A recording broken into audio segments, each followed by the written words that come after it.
Now, your claim's got an R. It's been labelled because you didn't think you needed one. It's definitely in your diagram. You just thick. Now you've got it. You've seen it. I want to know where this straight line to the centre of a sphere you described, where'd you get it? Where'd I get the straight line to the center of a sphere? Yeah, bitch. Where'd you get your radius? Well, first of all, watch your language with me. Suck my balls, Dr. Cocksucker. You haven't got a fucking radius, you daft twat. You haven't fucking got one. Do you think we've spent this time obfuscating around the R that you said you don't need so we could label it and send it back to you for me to concentrate how I'm teabagging your dumb fuck ass? No, bitch. You are indeed getting put in your place by a flat earther, you dumb fuck who doesn't know what a radius is. Do you understand me, bitch? That was a question, not rhetorical, bitch. You are bitch. Dr. Bob is my bitch right now. This man has no social graces.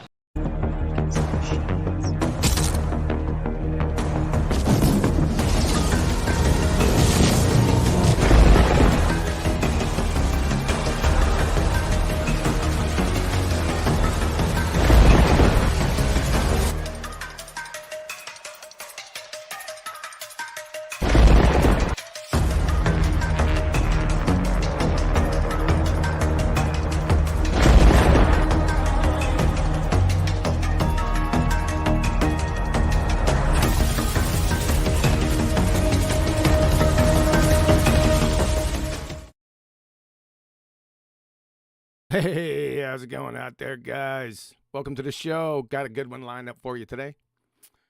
As usual, if you'd like to support this channel, there are PayPal and Patreon links in the info box below.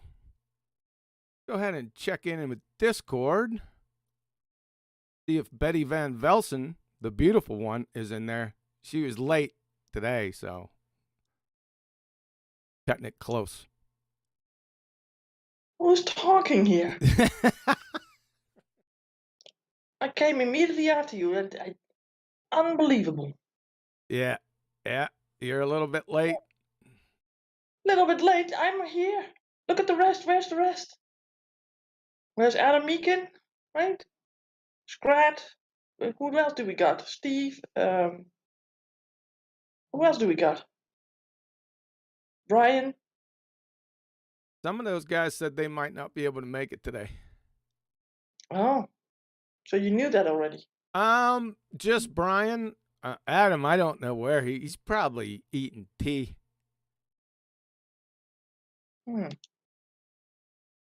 Eating tea? Yeah, that's what they do over there. They eat tea. I don't know. I don't know if Brian's logic does the same thing. Hey, Brian's here. He popped in. Oh, we can ask him. Hi, Brian. Hey, Betty. What's going on? Are you also eating tea or just drinking it? No, I'm not doing either. I'm just listening to the show and trying to help out when I can. That's all I'm doing.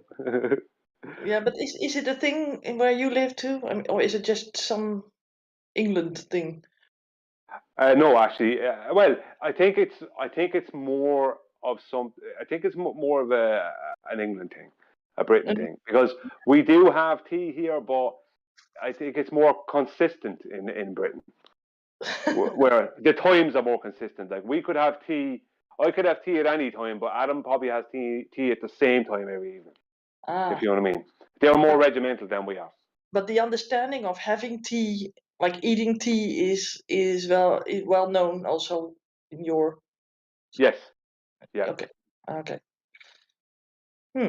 Okay, we learned something. Yeah. Yeah, it's the same thing. Indigenous for your country, right? You get that from India, right? The tea, back in the day. Yeah. I mean, we were under British rule, so their rules ended up applying to us. It's like tea is kind of like supper in America, if you call it supper. You know, like it's like the end of the. It's considered the meal is at the end of the day, after all the work is done, blah blah blah, and you just relax after. That's the whole point of it. Okay. Well, relaxing after having some dinner is like nice, right? Absolutely. I mean, I don't want to do much after I eat most of the time. In it.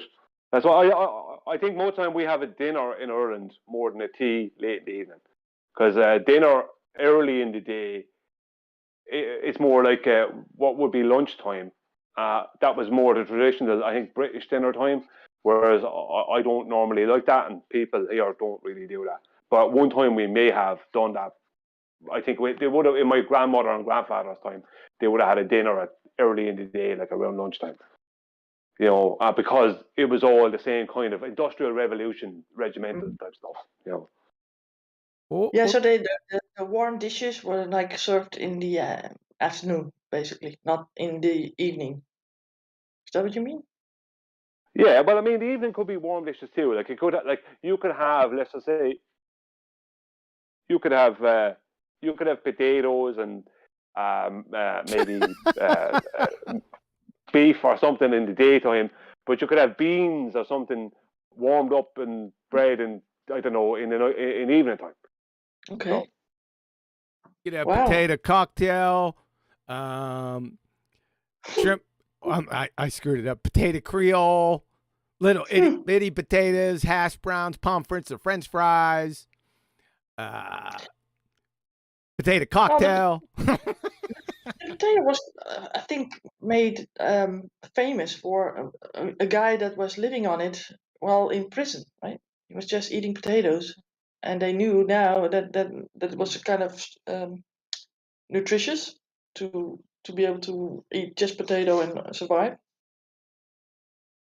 I thought that was sort of the history of the potato. It'd be pretty rough. I know. Also, the timing is not off.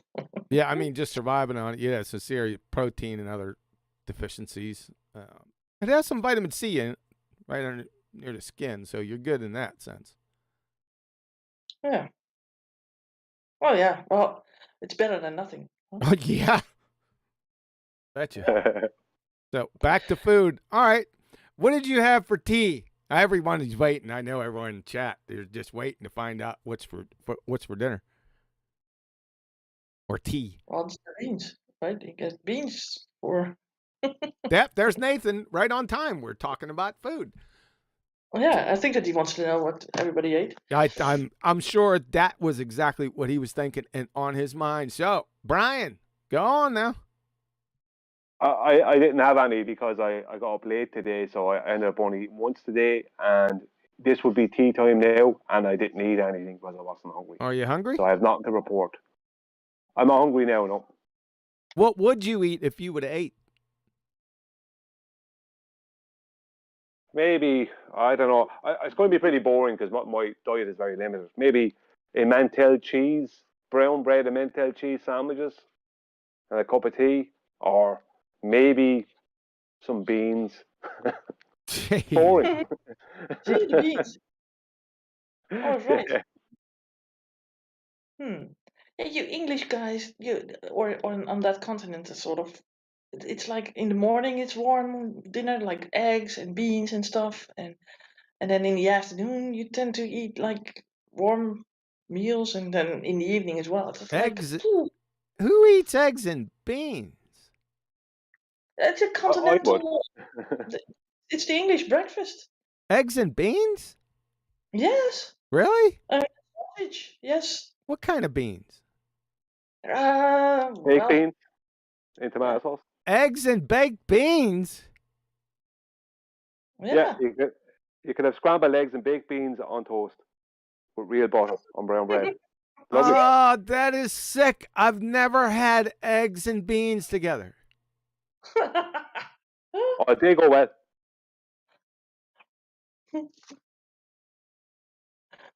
Nathan says, "Don't be ashamed of what you are, Brian."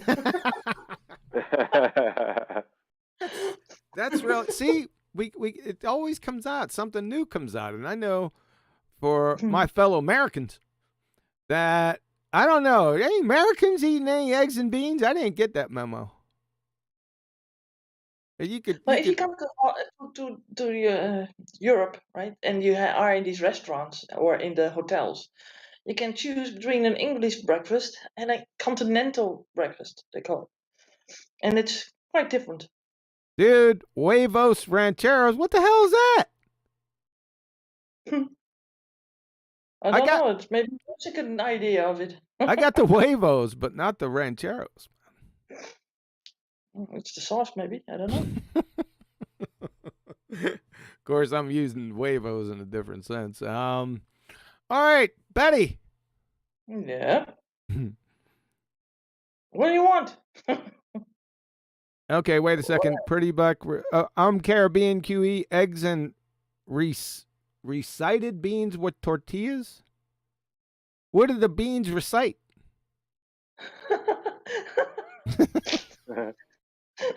They cited first and then recited later. He got recited beans and tortillas. Tortillas. Tortillas. Tortillas. Just little flat pancake like bread. Yeah, I know what tortillas is, love. I spent Yes, 5 years sorry, in I San Antonio. that. You think I'd figure But that you one out see, not pretty to know, quick? man. Unbelievable. You'd think I'd figure that out pretty quick in San Antonio? What tortillas are? No. Yeah, tortilla capital of the world. Refried beans. So you can refry them? Yeah, refried beans are excellent. He might have said, he might have meant refried beans, not recited beans. That's what I think he meant. You think?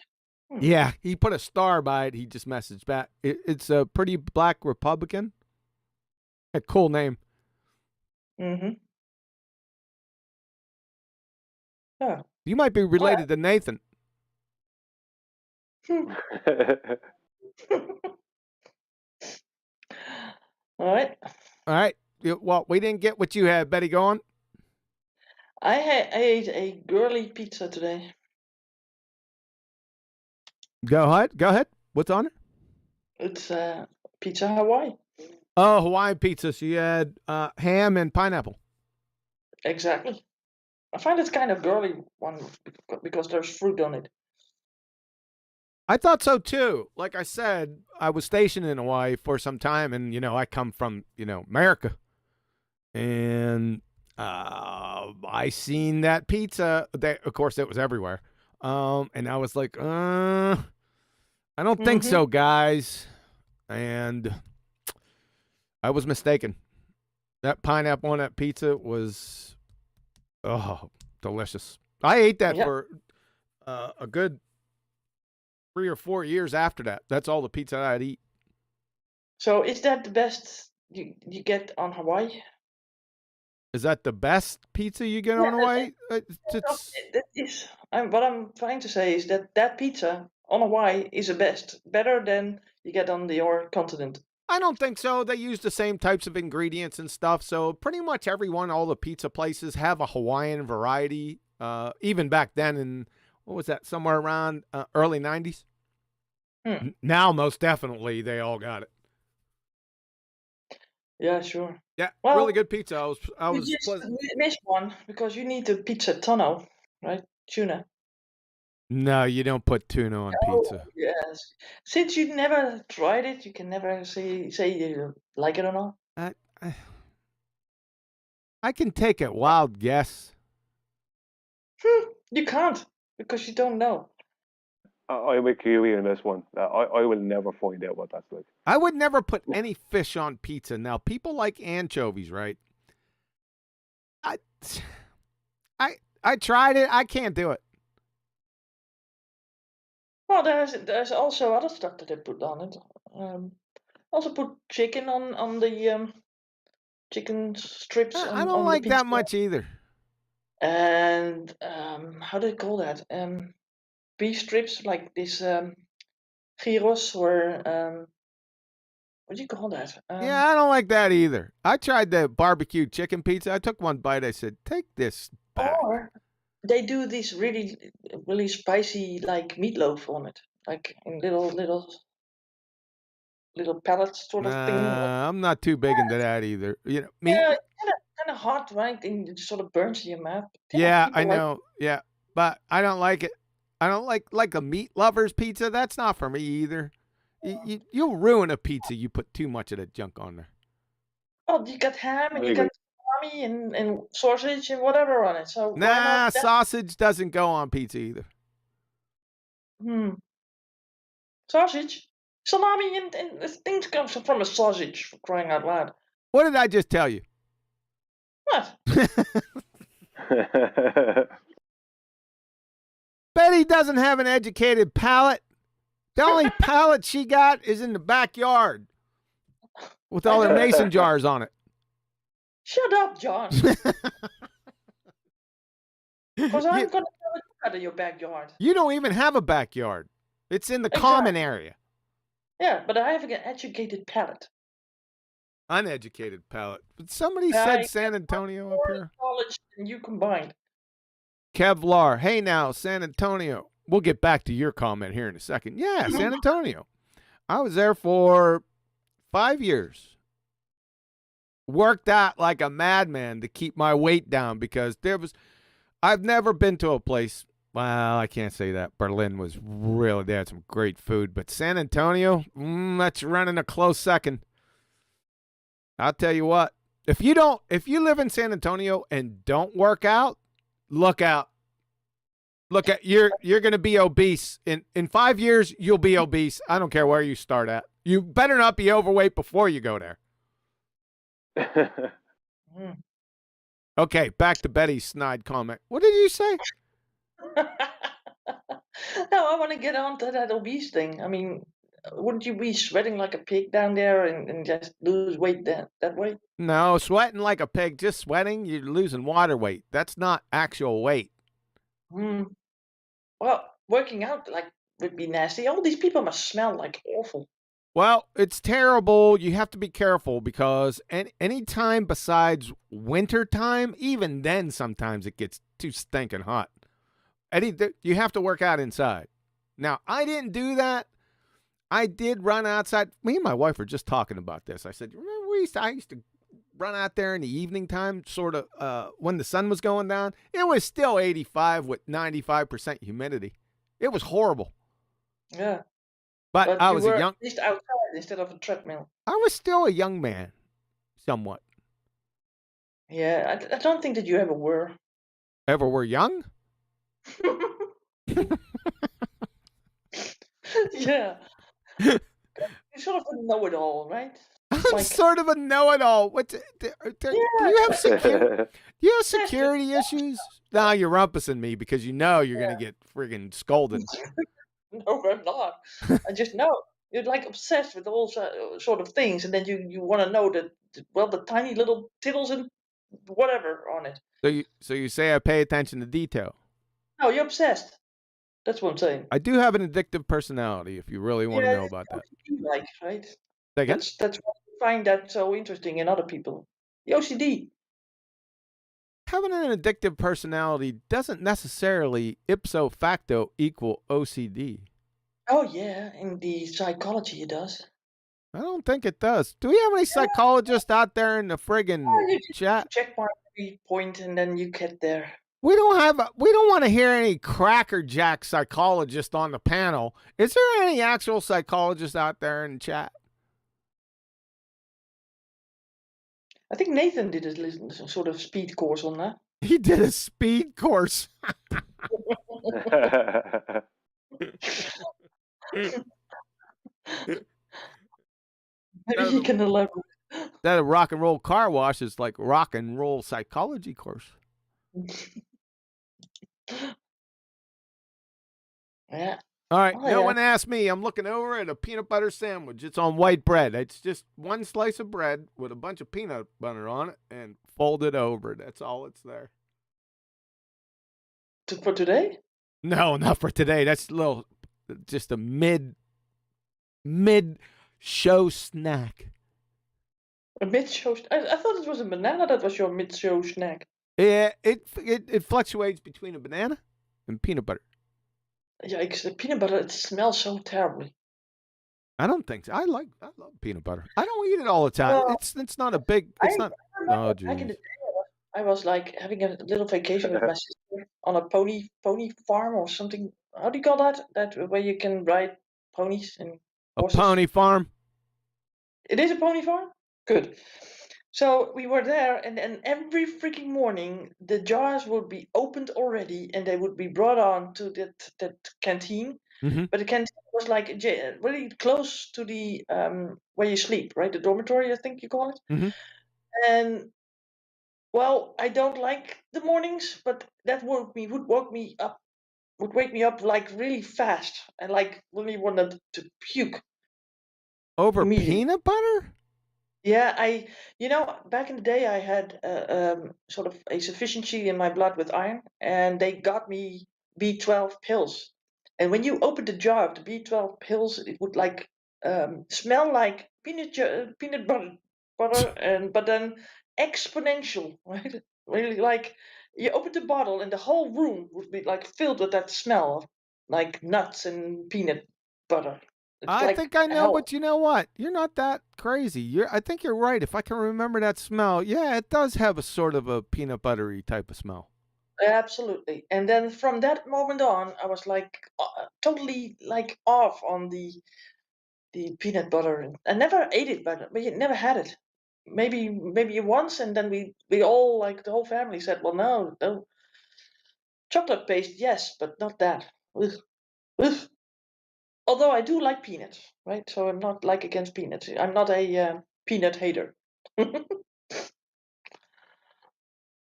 An Yeah. anti-penetic? Did you call it that? No, I just made that up. I know. Maybe it has a name. There's a name. There's probably a name for it. Many people are like allergic to peanuts Yes.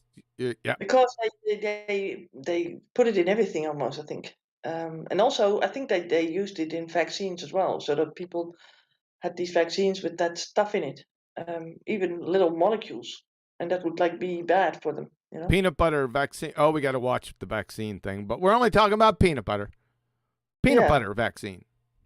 yeah, exactly. And then that make people allergic later. Yeah, there is a lot of some of the allergies to peanut butter I'm sorry, to peanuts is pretty drastic. I mean, it's like all hands on deck type of life and death type of thing. I know a couple people, even myself, that have that. Hmm. Yeah, and it's found in the molecules or the bits of peanut is found in almost anything and everything. Because these factories, they are usually like multi-faceted factories, and that would like dust Yeah, all over the air would yeah. enter into other places. It's called And cross contamination. okay, yeah.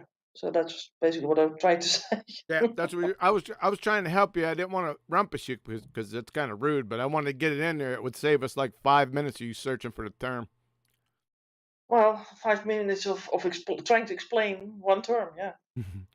It Mhm. usually happens that way in our conversations. I try to butt in to kind of limit, be concise, but no. I want to struggle.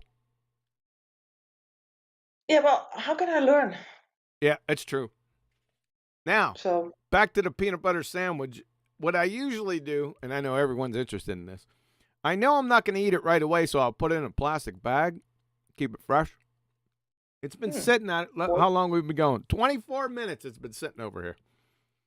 oh, And the well, let bread, me smell it. the bread is kind of drying out, so it's a little crunchy on top. That's not one of my favorite things. So Crunchy. I think I'm eating it right now.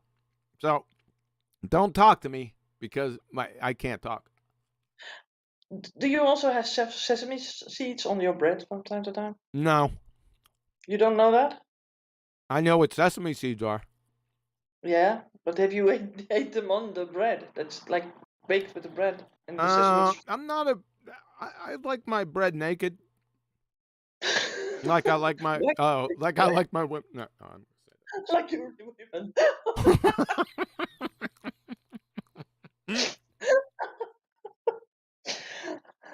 I thought you liked it black and cold. I think you told. it depends. I'm quite eclectic in that area. Yeah, sure. Someone Waiting says, here for the bow tension update. Yeah. yeah, Yeah. Okay. somebody asked for it, so don't get on me about it. So Oh, yes, God. I'm gonna take the rest of the show, people. So it's not. maybe. It's not. I'm gonna keep it. I'll keep it short. Mm. Was it 2 weeks ago? I went over there and I said, okay, max out the limbs. So they maxed them out. I got new strings. So the maximum on my bow is 63 pounds. So I maxed them out and I said, go ahead, let me have it.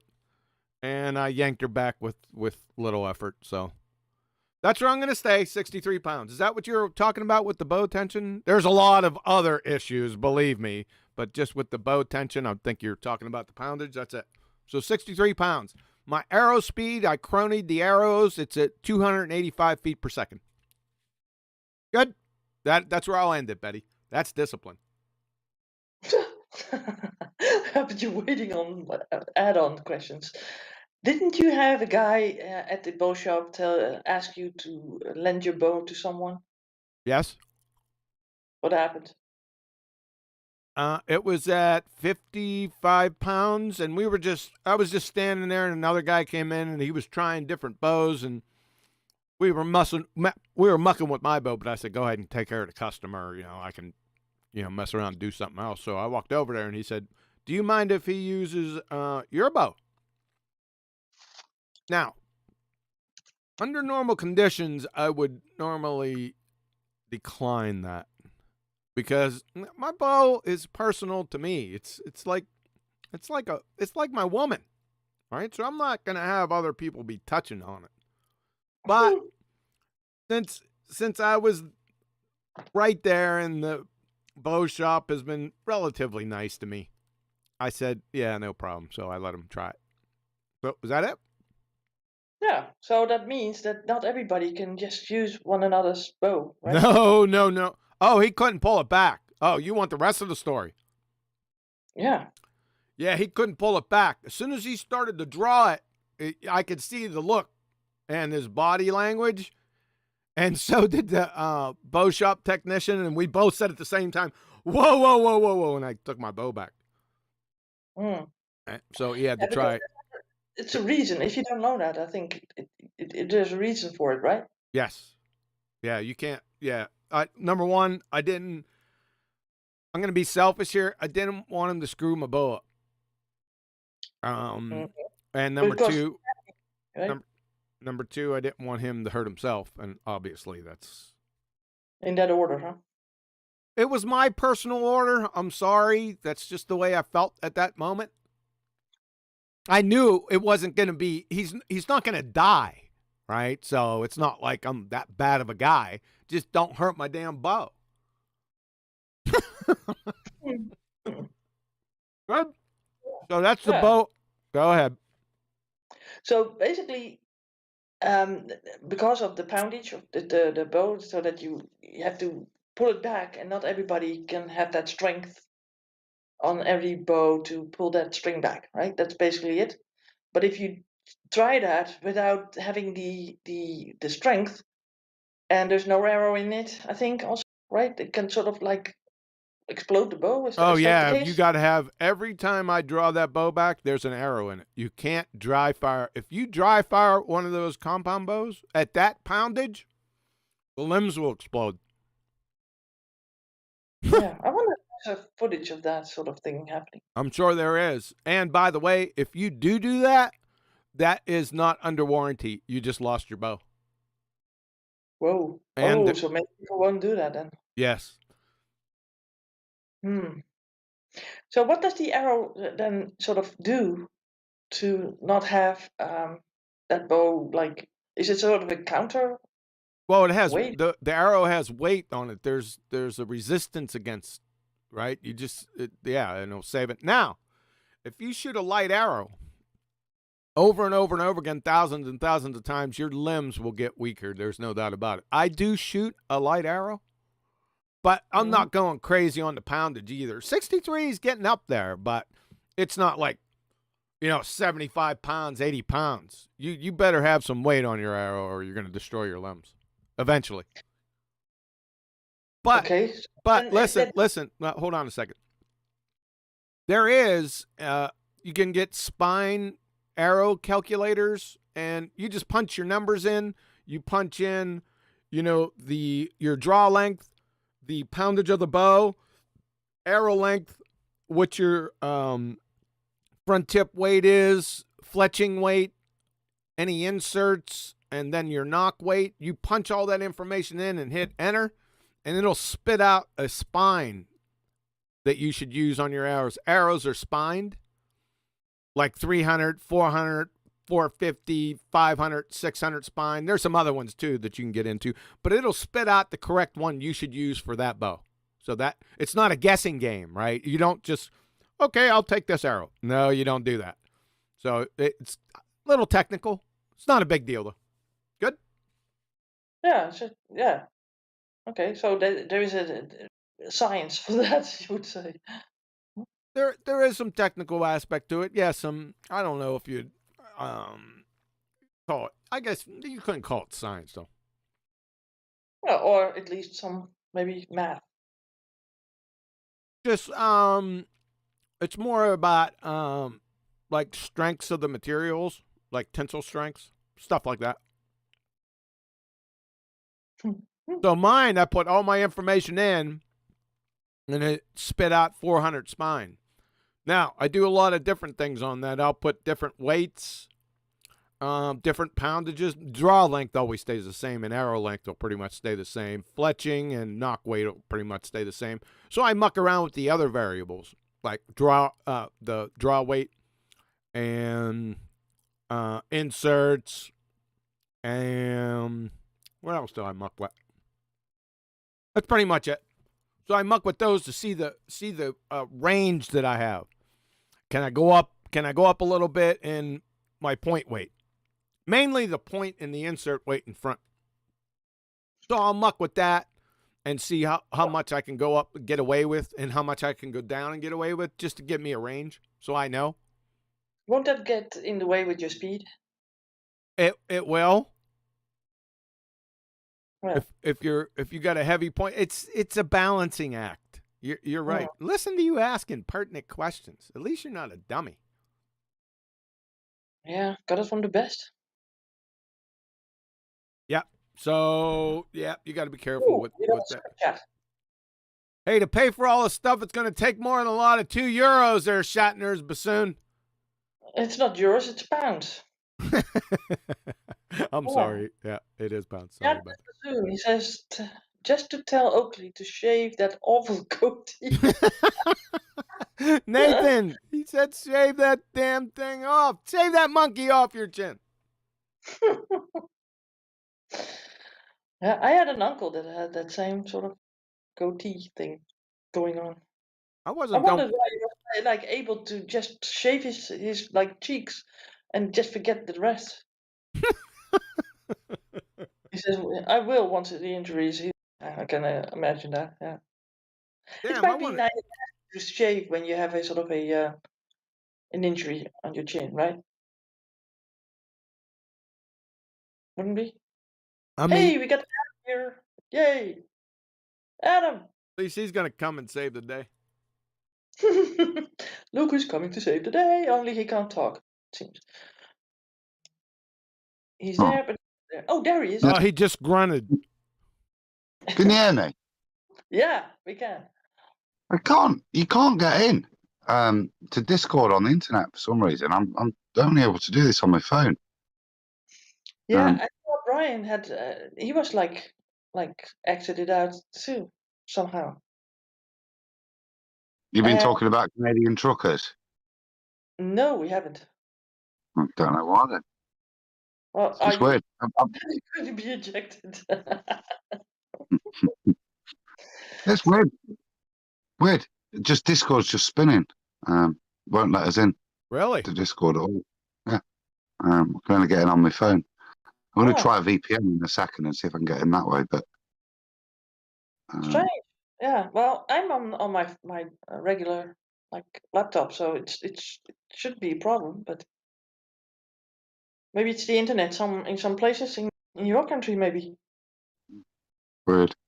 on the British Isles, it's like nasty Wi-Fi.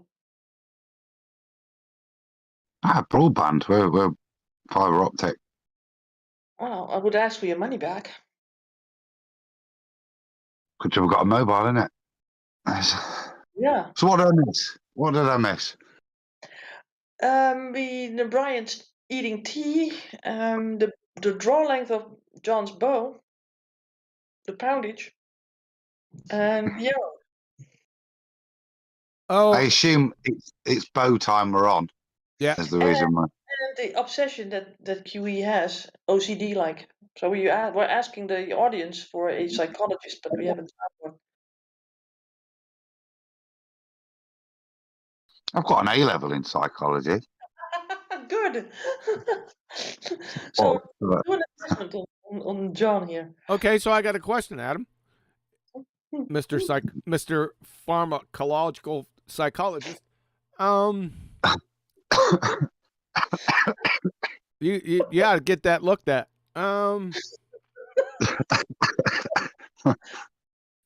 The question. I know how to get rid of it very quickly. Yeah. All right. The question is somebody with an addictive personality ipso facto OCD? Say yes, Adam. And now he can't talk. See what you I'm do. just thinking, is somebody with a compulsive Addiction. personality? No, Yeah. not compulsive addiction. Quit trying to poison the well, Betty. I said somebody with an shh. Somebody with an addictive personality, are they ipso facto OCD? Yes. No, I'm asking. I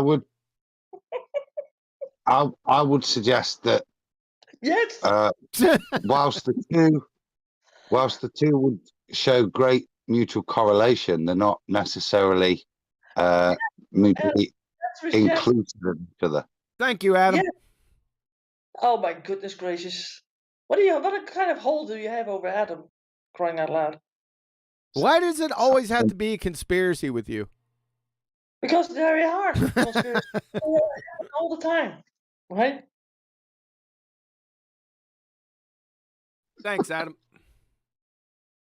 I'm not sure what I settled there, or if I started something else. But Nothing. She'll get you after the show. I know. At least I've got Discord issues as an excuse. Yeah. Well, Discord was yesterday and the day before. When I came in, it was like also squirrely with the sound.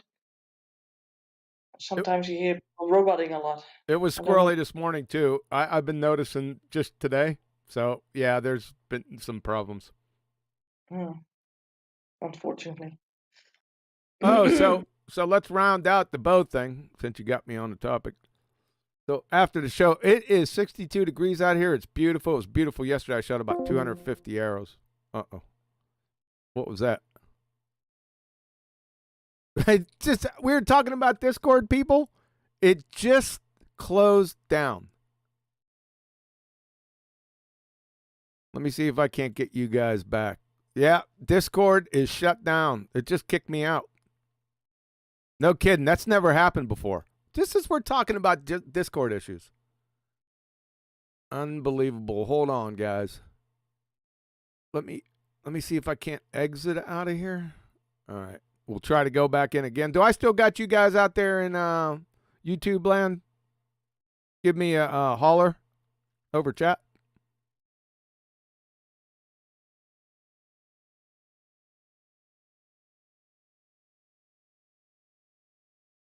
Is anyone out there?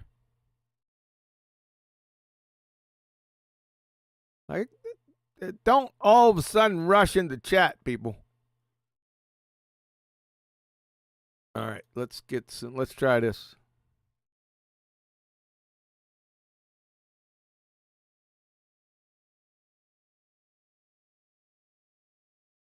No, we're all gone. Now I got you. It seemed like my YouTube, the studio cut off too. Okay, I still got you. Let me try Discord. I'm serious, people. It just shut down. It kicked me out. All right, let's try this one more time. It's spinning. You know that stupid friggin' handle it has. It's just spinning around. I might have to pull those guys in on Skype. Wait one.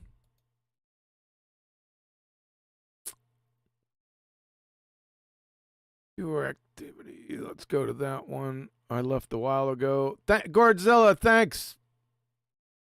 You left a while ago, right? Yeah. Let me pull Skype up. Hold on, guys. Let me get that over there. See what I can do here.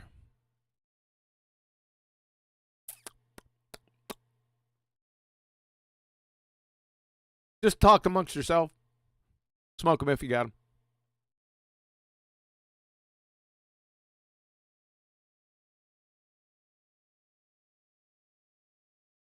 Okay, I gotta fix something here in Skype. 1 second, guys.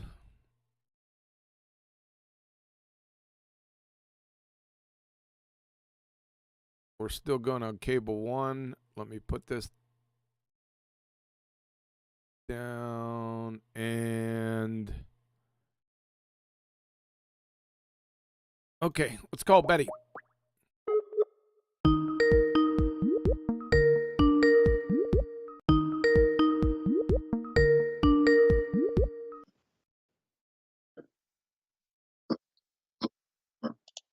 Hello? Hello, is that you?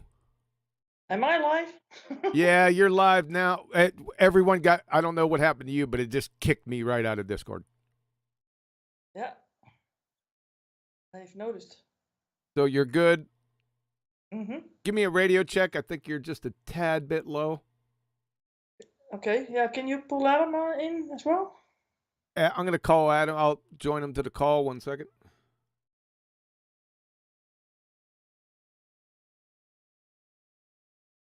Oh, didn't do it. Should I do it? I got him. 1 second. He was getting off his phone and going to his computer again. Yeah, that might be a problem. You want me to add you, Nathan? All right.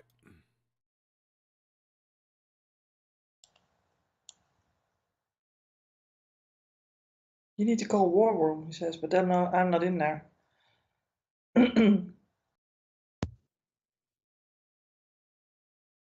Calling Nathan Oakley. You can also...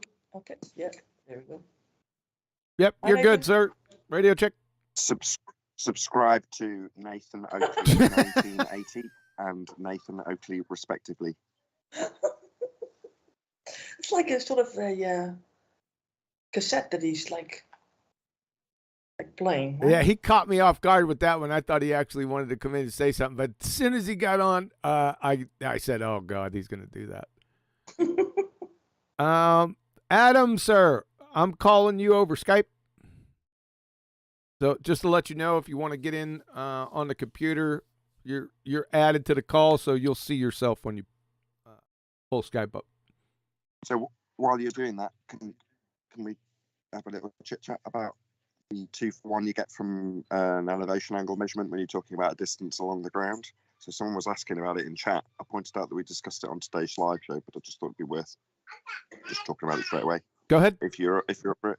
Yeah, because elevation angles are going to be, it's going to be the presentation here in a couple minutes. Go ahead. Yeah. Subtly saying, get on with it. I've been waiting for 45 That's, minutes. I know that. Yeah. Okay, listen, we have a little technical problem. I was going to get there. It was coming. Do you want me? Just keen. It's a worthy subject. Yeah. Let me see.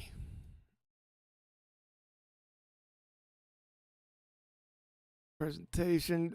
You guys are going to have to probably watch the presentation because I'm not sharing it through Skype. Okay? I'm just causing feedback anyway, so Why I'll not? drop and rejoin when you're done. You're not causing any feedback. You sound good. Oh, he left already. He did cause feedback, or you did. Really? Yeah. You know, did we also get the problem on Skype from time to time that I hear an echo? Yeah. Yeah, you causing that. I'm I not went on causing mute it. for that. No, I'm not. That's it. That's final. It's not final. It's like leather. All right, let me put this over here. We'll go ahead and get to the presentation. You didn't call Adam, did you? Yeah, I did. Well, call him again because he didn't see it. Can you Can I call do him? it? Yeah, go ahead and do it. It's funny, it still has us in Discord. Check this out. Still has us here over on the right-hand side in Discord. We are not there, people. I'll tell you that now. So that's all screwed up. I'm not calling Adam. Yeah, there he is. Hello. Hello. Can you hear me now? Yes, sir. Hope you've got a good show planned. Yeah, I do have content. They've got content this week. Finally, we found some. I thought that you weren't going to insult me today. We never agreed on that. You said that this is nobody insulting QE Day today. You said that before the show.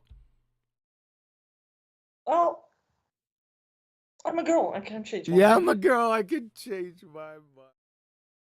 Listen to that nonsense, folks. All right. Let's cut on over there. We're going to be talking about, surprise, surprise, elevation angles. This is right around third grade geometry, folks. I'm not kidding either. You thought that was hyperbole? We'll stop at that section. So this is relatively easy. I mean, but you just look at this, right? Just angle of elevation, right? It tells you right there, the Q math expert, he gives it to you straight. What's so hard about this? I don't know. Hey, get that out of there. What's so hard about this is a right angle triangle, right? You got the flat baseline. See that horizontal line? He even marked it here for you. X, right? You got the opposite side, Y, and you got the Z. See, this is a right angle triangle, and the reason it is, it has a 90. He just doesn't have that little half box here. That's all it is. It's a right angle triangle. Everyone got that? Hopefully they do. Let's find out what it actually is. Let's get some definitions up here. Let's see if these definitions support QMath, the math experts diagram here. Let's see if it works. So, math is fun. They may be cousins. Math expert, we don't know this time.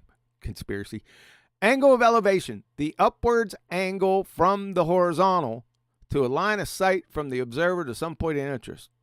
Okay, there's the observer, little guy down here, and he's looking at some object, and that seems to follow. Horizontal line, horizontal. Huh. Definitely conspiracy. Now, Merriam-Webster, angle of elevation, the angle formed by the line of sight and the horizontal plane. Huh. For an object above the horizontal. So it mentions horizontal twice in the same short sentence. Does that marry up to our elevation angle here? See, there's no conflict of interest now. There could have been with math is fun, but Merriam-Webster, I don't think so. Let's try another one. We'll go to Varsity Tutors, measurement of the elevation angle. All right. The term angle of elevation denotes the angle from the horizontal. Sounds like the same thing, doesn't it? Upward to an object. An observer's line of sight would be above the horizontal. Again, horizontal twice in the same sentence. They're getting a bit redundant, don't you think? Hey, it's not your time. Elevation angle from radartutorial.eu. They don't have any connection with any of these guys up here, man. So, elevation angle is the angle between the horizontal plane. Here we go again. Horizontal plane and the line of sight. That's I'm telling you, folks, this is elevation. This is it. Elevation angle is a right triangle. Period. End of story. And you ask yourself, why am I going here? I would ask myself. Yeah, John, geez, oh man, it's a triangle. Give me a break. It's friggin' third grade geometry. Well, there's an issue. It's a ball tart issue. Well, what does a sextant measure? Well, it measures elevation angles. Uh-oh. From our buddies over at NASA, a sextant is a tool for measuring the altitude angle. In other words, elevation angle of a star above the horizon. Shocking. Boy, that's lining up with elevation angles from above. From Britannica.com, in the hands of a practice observer, the modern sextant can be used to measure elevation angles with an accuracy of 10 seconds of arc. That is close enough to determine a ship's north-south position within a few hundred meters. Uh-oh. From Princeton Astronomy, all the observer does now is to use a sextant to measure the angle of altitude, that's the elevation angle, h of the noon sun with respect to the horizon, and to record the exact time of the measurement. See the terms that are reoccurring, like horizon, meaning flat, horizontal. From Yachting World, celestial navigation, these guys should know, right? In simplified terms, when we take a sextant altitude of the sun, we're creating a right angle triangle. See, that's what this is. Right angle triangle. Should be no surprise, right? Between it and the Earth's surface at the GP and ourselves. Grade school geometry tells us that the two angles in a right-angled triangle must equal 90 degrees. So, when I say this is grade school, I specifically say third grade geometry. That's not hyperbole. They even say it outright because that's what it is. And why do they say that the two angles in a right-angled triangle must equal 90? Why do they say that?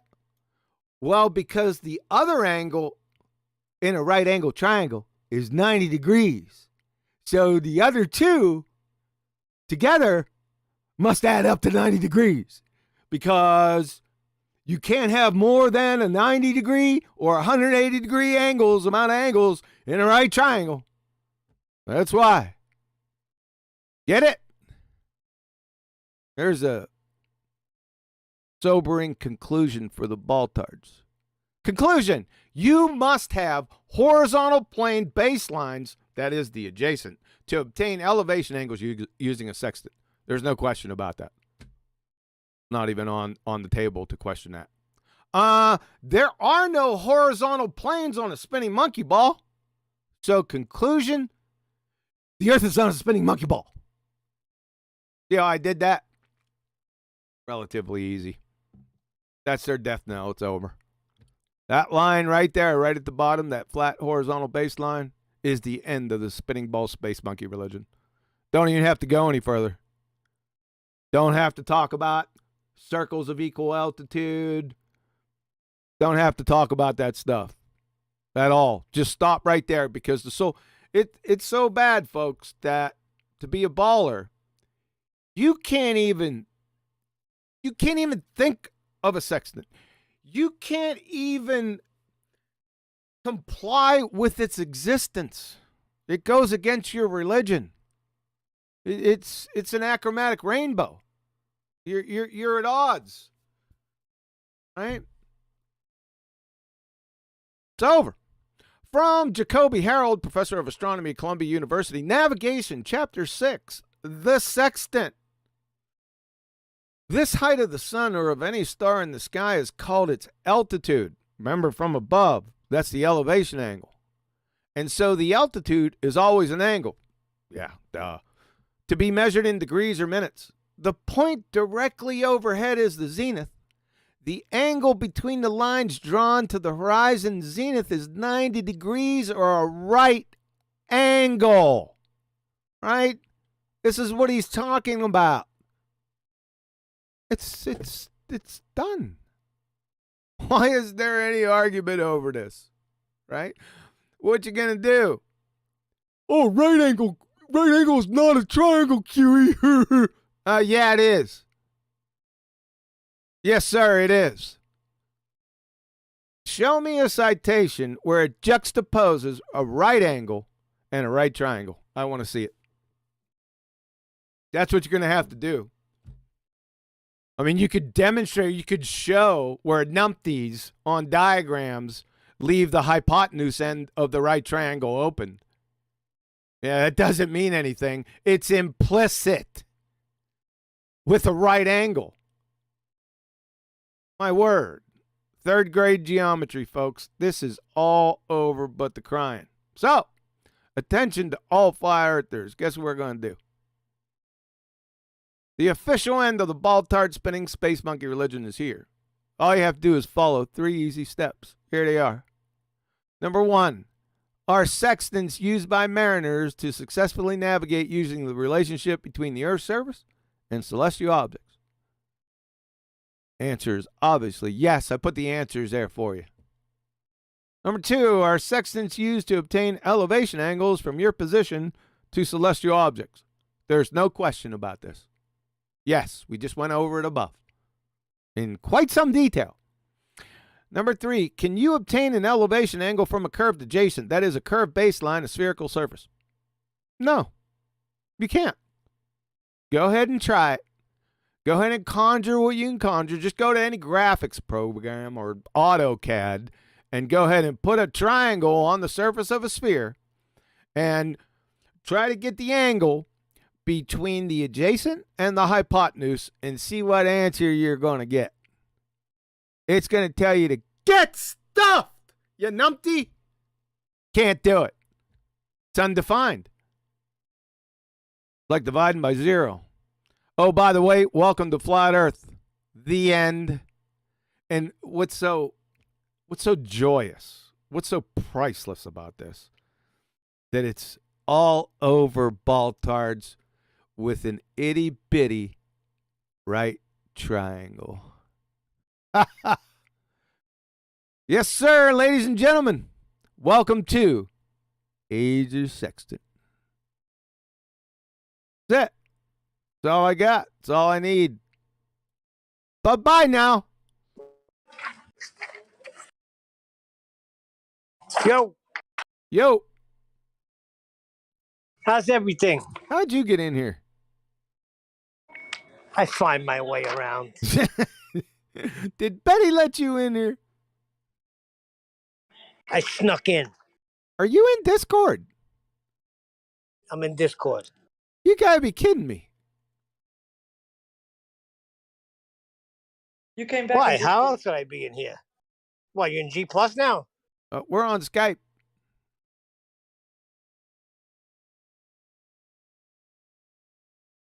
You drop out, Neil. I'm ringing you. I've added you to the call. Yes, sir. There you go. Hello? Yeah, I got you. There We got you. There it is. Got me? Yeah, we got you.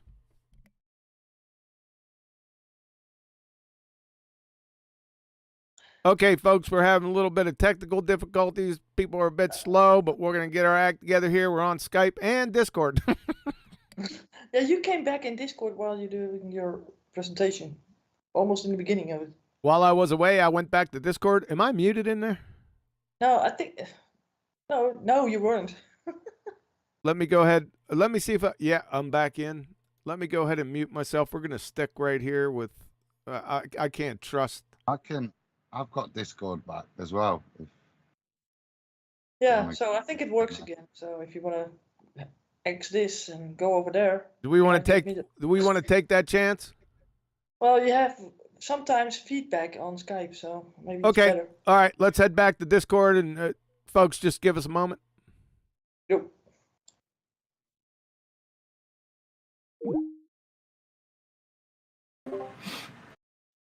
Hello. Can you hear us? Yeah, I got Yes. you. Yeah, we're back. Check 1, 2. Yep, you're good. Okay. We got a baller in here called 50. No, he's not speaking in my show. Why not? Maybe he has some interesting No, curve. because I dealt death blows to him from Yeah, but the audience might not want, from to 3 hear. years from 3 years ago till now. I ain't putting up with his nonsense. Oh, Nope. We got people that need to hear this in real life. Well, what you do is you go to Quantum Eraser channel, and then you go to Numpty Clips. Well, now you don't go to Numpty Clips because he was before Numpty Clips. You go to Toe Tags, and then you'll see his bright shining face as unorthodox, and that's 50. So if you want to listen to him, you can go listen to him there. Okay. He just thought wants I to did- listen. He just typed in, "I just want to listen anyway." That's a pretty wise move. Right. Good. So All we got that content going for us. Yeah, we got that content going for us. We got 3rd grade geometry. They still don't get it. Back to school. It's time to go back to school. You're right, because it's all over. It's as simple as that, folks. I mean, if you can't get that, there's nothing I can do for you. I really can't. I'm sorry. I can't do anything for you. Go back and do it all over again. Start at primary school, right? Preschool, and start over kindergarten, 1st grade. Try to pay attention this time. And then right around 3rd grade, pay real close attention to shapes in geometry, like circles and triangles. Jeez. Mhm. I hope they don't get lost at sea. Yep. Even I just don't get it. I don't get the. I know we were saying they'll pick some silly argument, even if it's wrong. And this is probably another one, because even if you want to do it on a ball and pretend that dip is a correction to a geometric caused horizon, yeah, then at that point you're still wanting to create that 90 degree, aren't you? You're still wanting to create that triangle to define your elevation angle. Well, it plays out differently after that, but you're still wanting that triangle. So I don't get why they're even arguing within their own model at this point, because even if you want to create a tangent plane, that's why you create the tangent plane, isn't it? To form that 90 still. So that your elevation angle has some bearing of reference to it. Without that, it's got no reference other than your curved adjacent, which, as we know, computer says no. So it just seems another ad trivium argument from them. The computer says no, huh? Doesn't it say, "Get stuffed, you numpty"? It'd be better, wouldn't it, if Yeah. it were programmed like that? Yeah. You great plum. Yeah. Now, I shouldn't go over this, but I will because you brought it up. So let's talk about it for a second. So this dip correction, folks, they're numpty dipshits. They don't know what dip correction is. So here we go. We got Sally out here with a sextant, right? She's measuring to the horizon. Now, obviously, the horizon's going to rise up to her eye level or near eye level at some point out here. We've all experienced this. If you haven't, hit your call button, and I'll have Tommy come back and hit you in the head with a tack hammer. So all this is taking this line to the horizon and taking it down right to the surface of the water. That is dip correction. It goes up. If you go into the Naval Almanac and you go under dip correction in their tables, it's going to ask you one question. Guess what that question is? Observer's height. Why? Because it's going to bring this angle down to the surface. That is dip correction, to the surface. And that surface, as we all know, to get an elevation angle, has to be flat, horizontal. Game, set, match. That lady singing and Elvis just left the building. Don't take that picture off.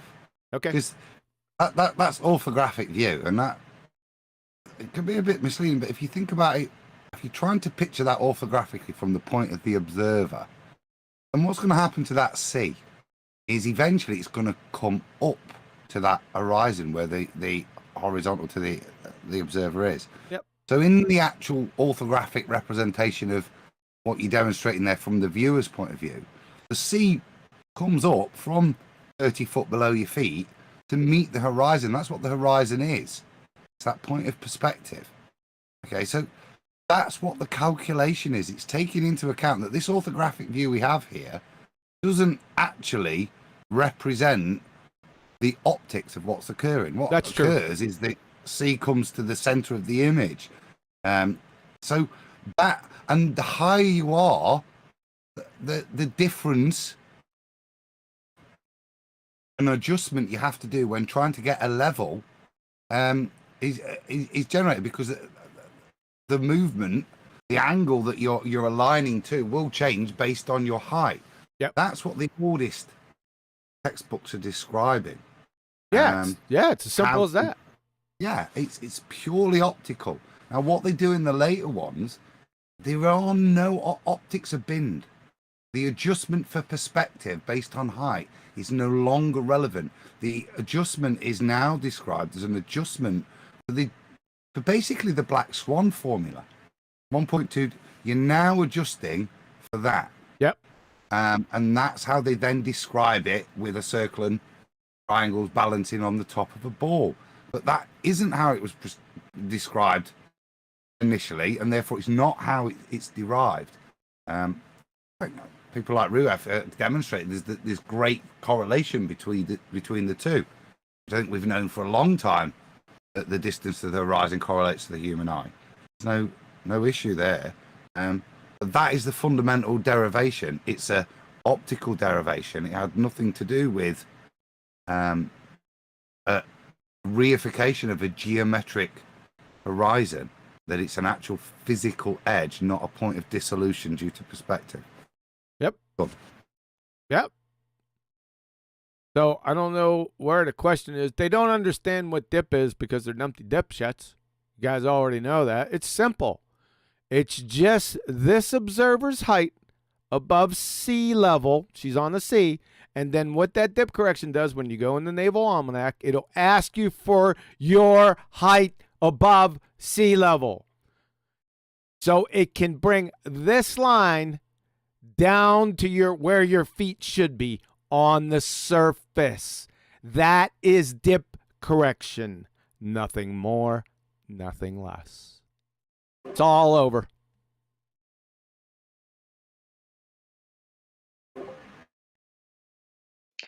So time for chat then? Super chat. Yeah. Heck two yeah. for you. Yeah, I got two for you. One from oh my God, Godzilla 37, and he says, "I left a while ago." I don't know what that means, but it was in the time that we had the Discord problems. And another one, Unitox Famous Sasha, he says, "I didn't forget ... gift in brackets. ... stop too busy. ... Stop saying the dots. ... stop. ... did I miss food introduction? ...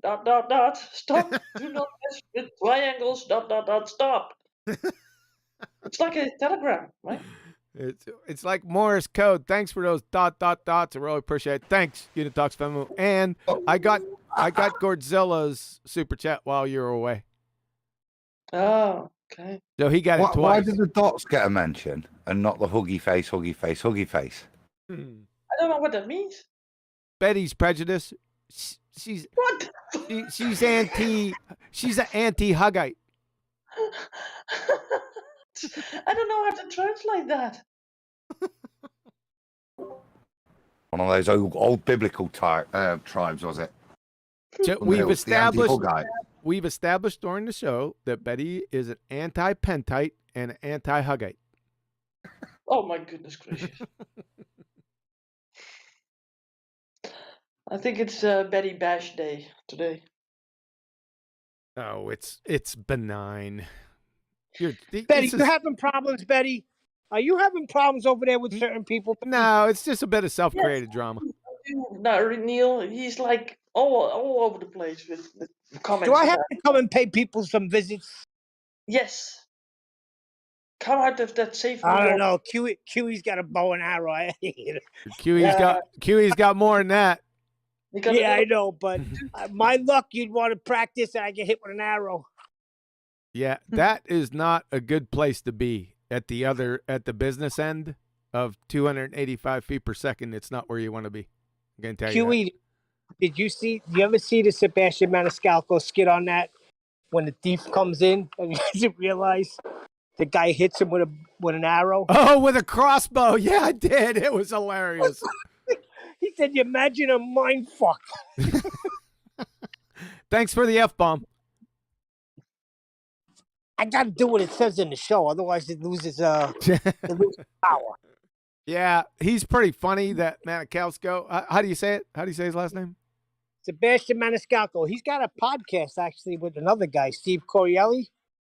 They're really funny. They just sit there and talk about stuff. Yeah. Hysterical. Yeah, he's pretty funny guy. I think I watched it when he wasn't quite as popular back in the day. He's pretty funny, and I did hear he was talking to his friend, right? And he thought his friend was crazy for having a crossbow. And then he gives the story. Imagine that you're a thief and you come in the house and you get hit with an arrow. Yeah. Too funny. Can I ask you a quick question? Yes. Back in the days of the Blackpool Swan, did they clarify their use of triangles back then? No, they didn't. In fact, it was kind of rubbed me the wrong way when I first started listening, and conspiracy cats, the numpty dipshit doesn't know what the second law of thermodynamics or mirages are, for goodness sakes. He said, "You know what we're going to do? I'm going to give you the flat earth." That's what he said. And as soon as he said that, my spidey sense started tingling. I said, there's going to be a screwing coming. And yeah, you see, he has to give you that flat earth first for him to even get into an elevation angle. Now, he didn't even give you that. He said they calculated. He didn't say it. They just calculated. Number one, you don't calculate elevation angles. That is a measurement thing. That is a sight thing. You don't calculate it. That's number one. That probably got past a lot of people. But number two, that flat earth routine, I'm going to give you, just for the sake of argument, the flat earth. Yeah, you have to give it to us because you can't get an elevation angle from anything other than that. That's why. So he's busted. Follow? Good? Yeah, I just couldn't remember if it was useful to this particular presentation when they're currently denying triangles. So literally, as you were going through your presentation, when you got to the NASA bit where they're describing triangles, Phil Bell is in the chat going, "It's not a triangle." Yeah.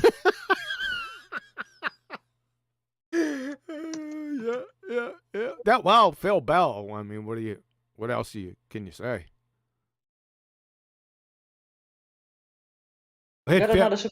Hit Phil, third grade geometry. Go ahead, Betty. Unit explain who says ... Sorry, Betty. Just wanted to hear more dots. Thanks for the dots, man. I appreciate that. And he got a smiley face, like with a tongue hanging out of his mouth. You got to translate that. Try to, but can't. Yeah, like I'm making fun, like funny. Brian, I'm sorry, Betty. Brian wants to get back in. Hey, Brian, we got kicked out of Discord right after we were talking about Discord problems. That's pretty funny. Everyone got kicked out. Then we went over to Skype. Then we started talking there. And then everyone, all of a sudden, magically, Discord came alive again, and we went back in there. So you're pretty screwed.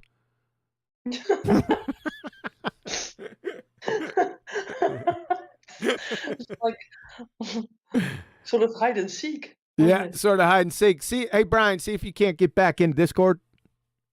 Yeah, I think it will be good. Okay, now.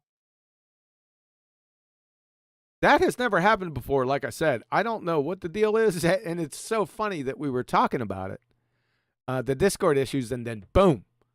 Yeah, That right after that, you stopped talking for us, for Adam and I, and I think you just start, yeah, I don't know, you started talking only on YouTube, I think, right? You were all by yourself. That's correct.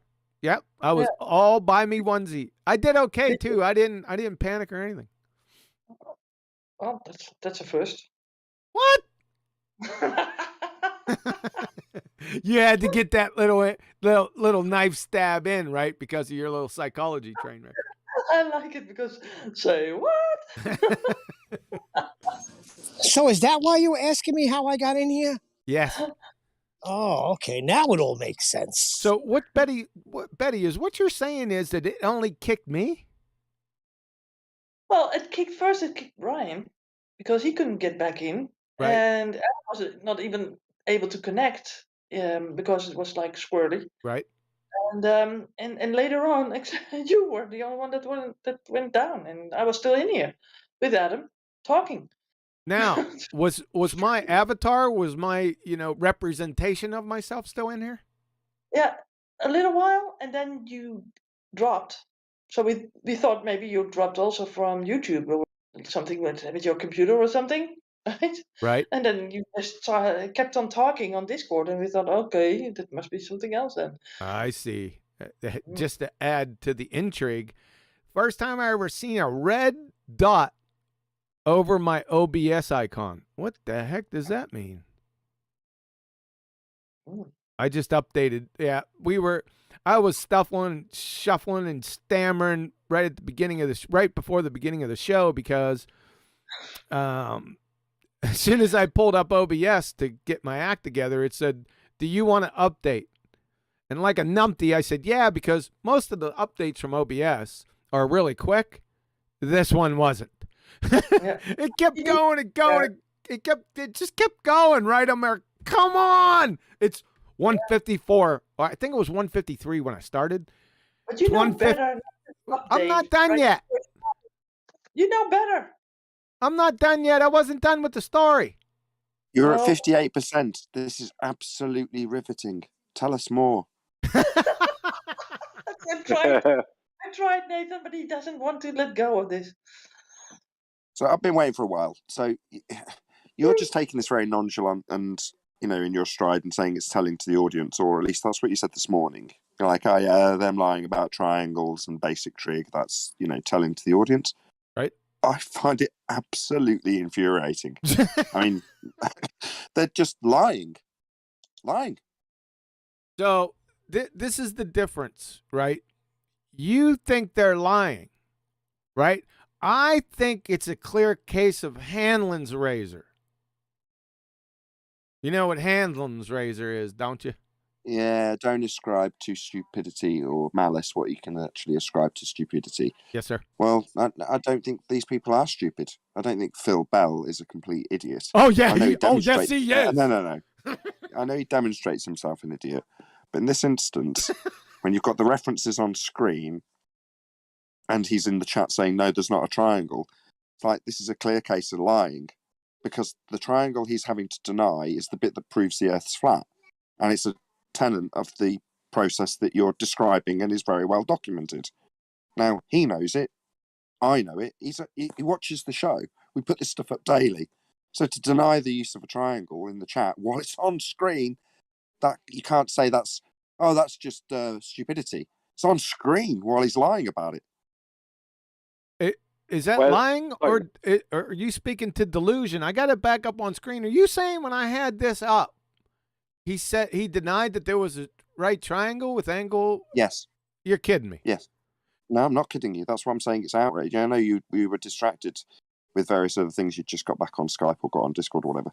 But while that was all going on, and you're either on your own, but you were doing the presentation, obviously. Mm-hmm. And so you're not paying attention to the chat, you're doing your presentation, but you literally, while you've got that presentation on screen, he's in the chat saying, no, not a triangle. No, definitely not a triangle. That's why I said what I said, Nathan, when John had finished. That's what I said, even in their model, this is the purpose of them using the sextant to create a tangent plane, so that the adjacent has a reference point, a flat baseline. Yeah, even in their model, they're doing that to create the right angle triangle. Yeah, to create the reference point, so that the adjacent angle, the elevation angle you're measuring, has some meaning. It relates to something. Even if you're then going to balance it like a teacher on top of a ball, it doesn't matter. They're still doing that. And that's what's confusing. Like I said, that even in their maths, they have to do that to reference the elevation angle, if nothing else. Well, what Phil B said, he made two comments. He made maybe more than two, but there was two I read, and I corrected him on one. Is that he said that you just hold the sextant steady in level, right? You don't need to do anything else. That means he's denying dip and height of Y correction, number one.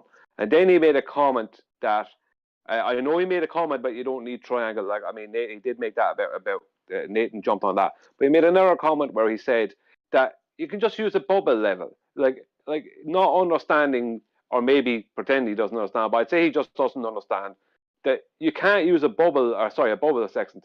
You can't use a bubble sextant on a boat. There's a reason why you have an horizon mirror and you have to do dip and height of Y. Is to bring the vertex down to the water underneath the boat. You can't use a bubble sextant because it's not going to be steady. You need to get it geometrically steady, and that is on the surface of Earth along the water. So I don't think he understands the whole topic. I think Nathan is right in some ways with some of them, but I think QE is very right as well, because I think a lot of the time they just pre-assume that we're wrong, and so they don't even do their own homework. Remember, Phil joined in for 3 days with a joke about Nathan and other people on the panel stating that water vapor was a gas. I mean, 3 days, or maybe 4. So he's not known for his research. Research. This doesn't take any research. This is third grade geometry. The problem I have is Nathan said that while I was doing it, a baltard, namely Phil Belland, was out there denying it. Now, I call that delusion, not lying, especially when I got it on screen right now. Right? Yeah. What do you get? Is that I call it delusion, man. I'm sorry. Maybe we're just talking past each other. I don't see a lie there. Okay, maybe Hamlin's razor needs to be applied, and I should just say it's pure stupidity to tell an audience in chat that you don't need a triangle. It's nothing to do with triangles when you're on screen with NASA references describing triangles. I don't know how it gets any easier in this. Is Phil Belland still out there? Probably. I timed him out in frustration. Yeah, he is. I got this up right now from the yachting world, celestial navigation. Listen to this closely. So your position is there's no triangles. In simplified terms, when we take a sextant altitude of the sun, we're creating a right angle triangle between it, the Earth's surface at the GP, and ourselves. Simple. Grade school geometry. That's where your problem is. Grade school geometry tells us that the two angles in a right-angled triangle must equal 90. So how can you then, I don't know how to put it in language. You're delusional. If you're saying there's no right-angled triangle, delusion is the only word that comes to mind. I don't know what else to do, right? He says in the chat, so according to your diagram on the screen, you can calculate the distance to a star. No, we're not talking about calculations. To get an elevation angle before the calculation, you can't, Phil, listen to me. You can't even consider the existence of a sextant. The sextant doesn't do any calculations. All it does is measure elevation angles. That's the argument. Focus with me. No calculations. We're not doing any that's step 6. I'm on step 1. It's against your fairy tale religion. It's like Mao Zedong following soybean futures. You can't do it. They don't mesh together. It's a paradox. Son, my God, you need help. Oh, you do. Go ahead, Brian. Sorry, Kiwi, I thought you were after kind of stopping there. No, I was just going to say that the distance to the star has no bearing on celestial navigation. You're using wherever the star appears to be, with your elevation angles. That's all you're doing. The distance to it, where did they state there has to be a distance to a star in celestial navigation? Nowhere. So why did do our opposition keep on talking about these distances? I have no idea. I've read many celestial navigation manuals and comments by people that use the sextant. Not a single person mentioned the distance to the object up here. Not a single one. Why would they do that?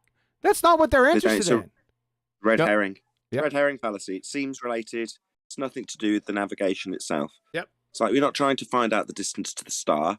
We're trying to find the distance to the position below the star. It's GP.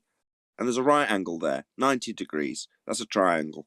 You've got an angle measurement at one end of the flat line, that's the Earth we're standing on, 90 degrees at the other, at the GP of the star. So we've got a triangle. So it's done. Yep. There it is. There it is right there again. Let me do it again for you, Phil. I know it's hard. From Harold Jacoby, professor of astronomy, Columbia University. Navigation, Chapter 6, the sextant. From the Cornell University Library, 1918. So you're some years, like 100 years out of date on your continuing education credits. Page 61. This height of the sun or of any star in the sky is called its altitude. Well, above, we already know what that is. And so the altitude is always an angle. So altitude angle, that's elevation angle. I already went over this. To be measured in degrees or minutes. The point directly overhead is the zenith. The angle between the lines drawn to the horizon and the zenith is 90 degrees or a right triangle. It's it. It's over. You're dead. Say goodnight. Go ahead, Brian. Yeah, sorry, Kiwi. Once again, I stepped in on it. They want to talk about distances to celestial objects like Polaris, but they're trying to make some kind of a nonsense argument about how on a flat plane, Polaris doesn't have any particular height or any particular distance, above. It's just a degree measurement above the horizon. And they want to then assert how on their globe, right, they're going to use angles through an equatorial plane, right, and use the two-way speed of light calculation to tell us that Polaris is 400 plus light years away. That's their argument. That's where they're at. That's what they're trying to do. That's an idiotic red herring fallacy. They're wrong there. Yeah, we got Phil saying something in chat again. He says, "Oh God, quantum arrays are bullshit. Bullshit. According to your diagram, you would be able to calculate the distance to the star. Oh God. Tan theta is opposite / adjacent. Learn trigonometry. Yeah, I forgot more about trig yesterday than you'll ever know. Sorry, now hold on. So Phil's now criticizing how the triangle he said we don't use is used. Yeah. See, I'm going to call this guy a liar. He's now arguing about how the triangle's used, isn't he? So I just want to clear it up. That's why I've stuck around. Phil is a liar. There's no two ways about that. He's now discussing and detailing his understanding of trigonometry. He's said specifically there's no triangles involved. The man's a liar. No, he's a moron. At this stage, just one more thing. You've now, to him, in a public chat, live, explained how it does use triangles. Now, I know for a fact he will go out and just lie again. Say there's no triangles involved here because it proves a flat earth. So he's a liar. I'm not going to have this Hamlin's razor applicable when he's now detailing how you use that trig. That's triangles. The same ones he's lying about not having. Same as the other proto-thad guy. Just a liar. They got the same disease. Hold on. They got the same disease of Bob the pseudoscience fallacy fuckwit guy got, right? when they have trigonometry with no triangles. Is that what you're saying? Yeah, he's arguing with you about how you'd acquire the height of the star in this process. Right. With the triangle. You're like, well, number one, that's a red herring. We're not trying to measure distances to stars. That's not where we're travelling. We're travelling to the position below them. But we're doing trig with it. And he's questioning how that trig could give you and should give you a height of a star that, in his model's an infinite distance away when we do this. And he can't get an elevation angle from a curved surface when we do this. We are acquiring an elevation angle when we do this to acquire the GP of the star when we do this with a triangle, which he's arguing with you about and saying we don't have the triangle. That makes him a liar. There's no two ways about that. All right. Can I ask you a question, Kiwi? Of all the things that you showed within your presentation and you've showed in the past few minutes when you were explaining to Phil how they do use triangles, were any of them from celestial navigation, or were they just all yours that you made up? Because he made it out that you were basically showing something that, I think it was a diagram or something that you were presenting. No.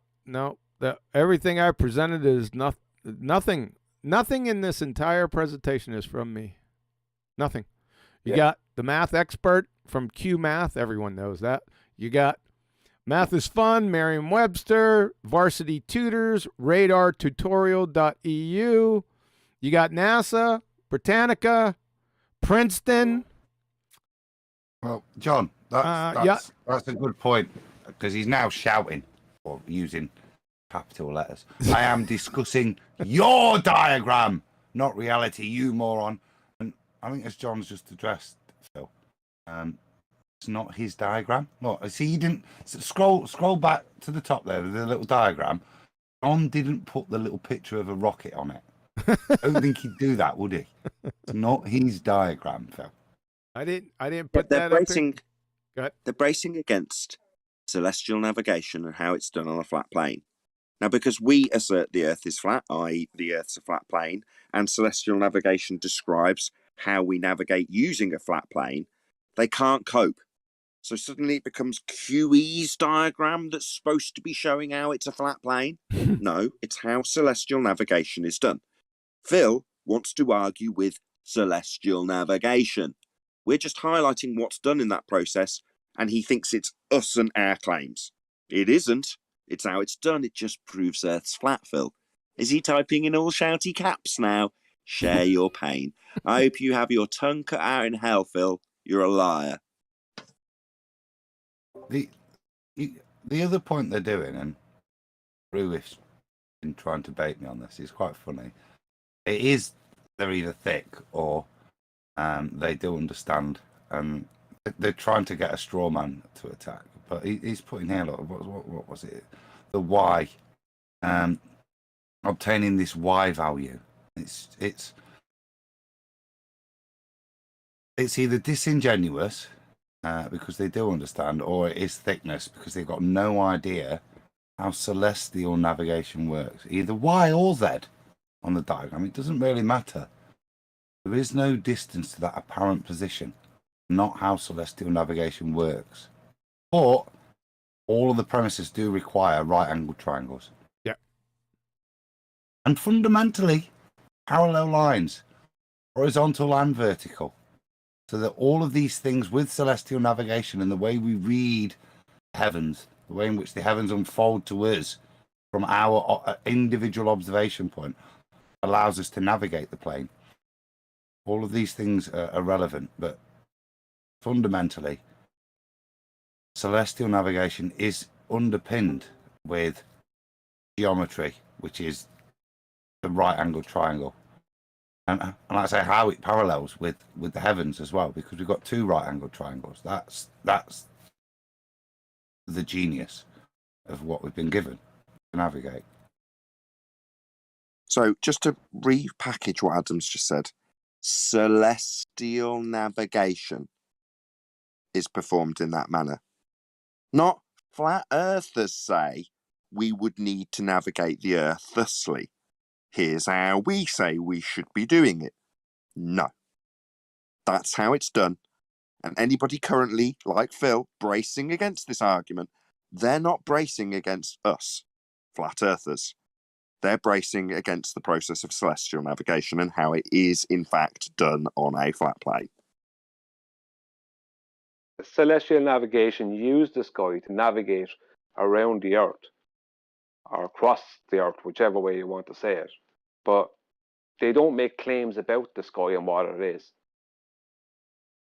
So I think that their opposition keep on wanting to have arguments with us about the sky and how far away a star is and whether these two stars should be this close together at that distance over a flat Earth.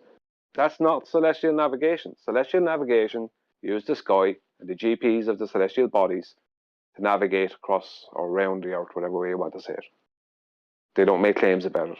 We're just detailing what celestial navigation say, claim, and prove. That's all we're doing, and the opposition don't like it. Right, so if you want to strawman us with how high is the star, well, go to the celestial navigation books and see what they've got to say about it. Because all we're detailing from the celestial navigation books is how they detail the Earth to be flat.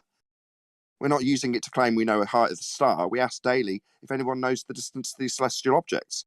Now, in your bullshit with sphere Earth, you do claim a distance. A conceptual infinite distance. Now, we don't need to make that claim. We're not making any claims about the distance to the star. We are making a claim about where it's above on the ground, because that's what's useful to triangulate your position. The GP of the star, forming a triangle with the angle you measure to it, and that's what's detailed in celestial navigation. Now, if you want to ask us, well, how'd you get the height of the star? I don't know. I'm not detailing this. This isn't mine. It's not my celestial navigation. It's not my method. Does it detail anything about getting the height of the star in the method? If not, why are you asking me? Because it's not my method. It's not a flat earther method. And fortunately for us, we've got 10th Man on our side, making it explicitly clear every one of these references are from bull believers who detail the 90 on a flat plane. They certainly don't give us a height of the star.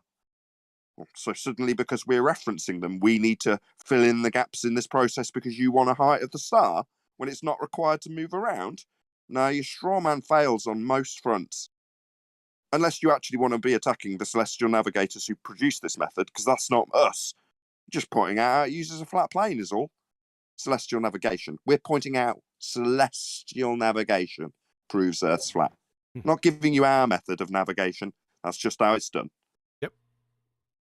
They should probably just join their nearest Masonic lodge and understand the fundamentals of what the square and compass are for, which bits to measure which bit. These, as Nathan says, these are fundamentals that are written in our civilization of how we do these things, what they do, why they do.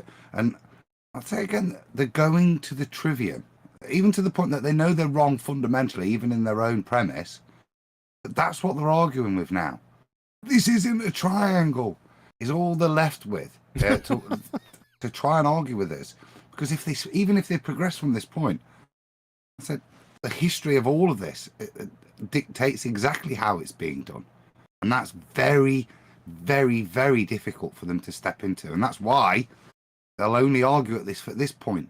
Because the second they go past that triangle, they've accepted what everything's happening on. Yep. And that's why they are only left with arguing about the definition of a triangle now. Which is fantastic and very telling. Or what they'll do with the angles. Yeah, we've got the angles. Now, how do you calculate where you...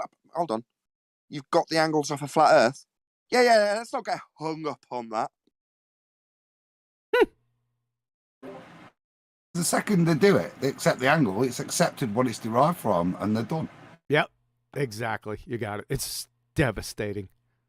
Right from Jump Street. They can't do anything. Now, if the more veteran flat earthers, like the ones on the panel and stuff, can chase their, red herring fallacies, I guess I don't mind all that much, as long as that first point is established. Elevation angle, you can't get it on a curved adjacent.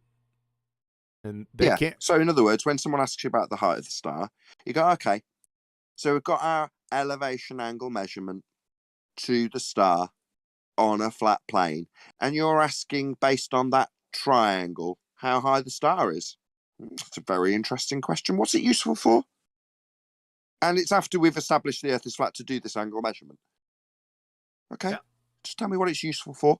Now that we've proved a flat Earth and we're all in agreement that we're measuring this angle, this elevation angle, with a flat surface, not a curved one, because it wouldn't give you an angle. Just so long as we're all clear that flat Earth is what's needed for you to ask this question that's completely benign about the height that we're not going to be visiting. Because we're not moving to the star, are we? We're moving along the ground, which is flat, and must be to measure this angle. I don't know. I seen some diagrams. Hold on. I don't know about Nathan. I seen some diagrams from the Baltards. They got friggin' sailors on the stars themselves shooting angles back to the Earth. Yeah, what the hell was Protothad thinking when he's showing that when you measure an angle from the star, it's like, what are you doing? Nobody's standing on a star measuring downwards with a sextant. Do you think we're stupid when you show the angle coming back from the star when we're measuring on the ground?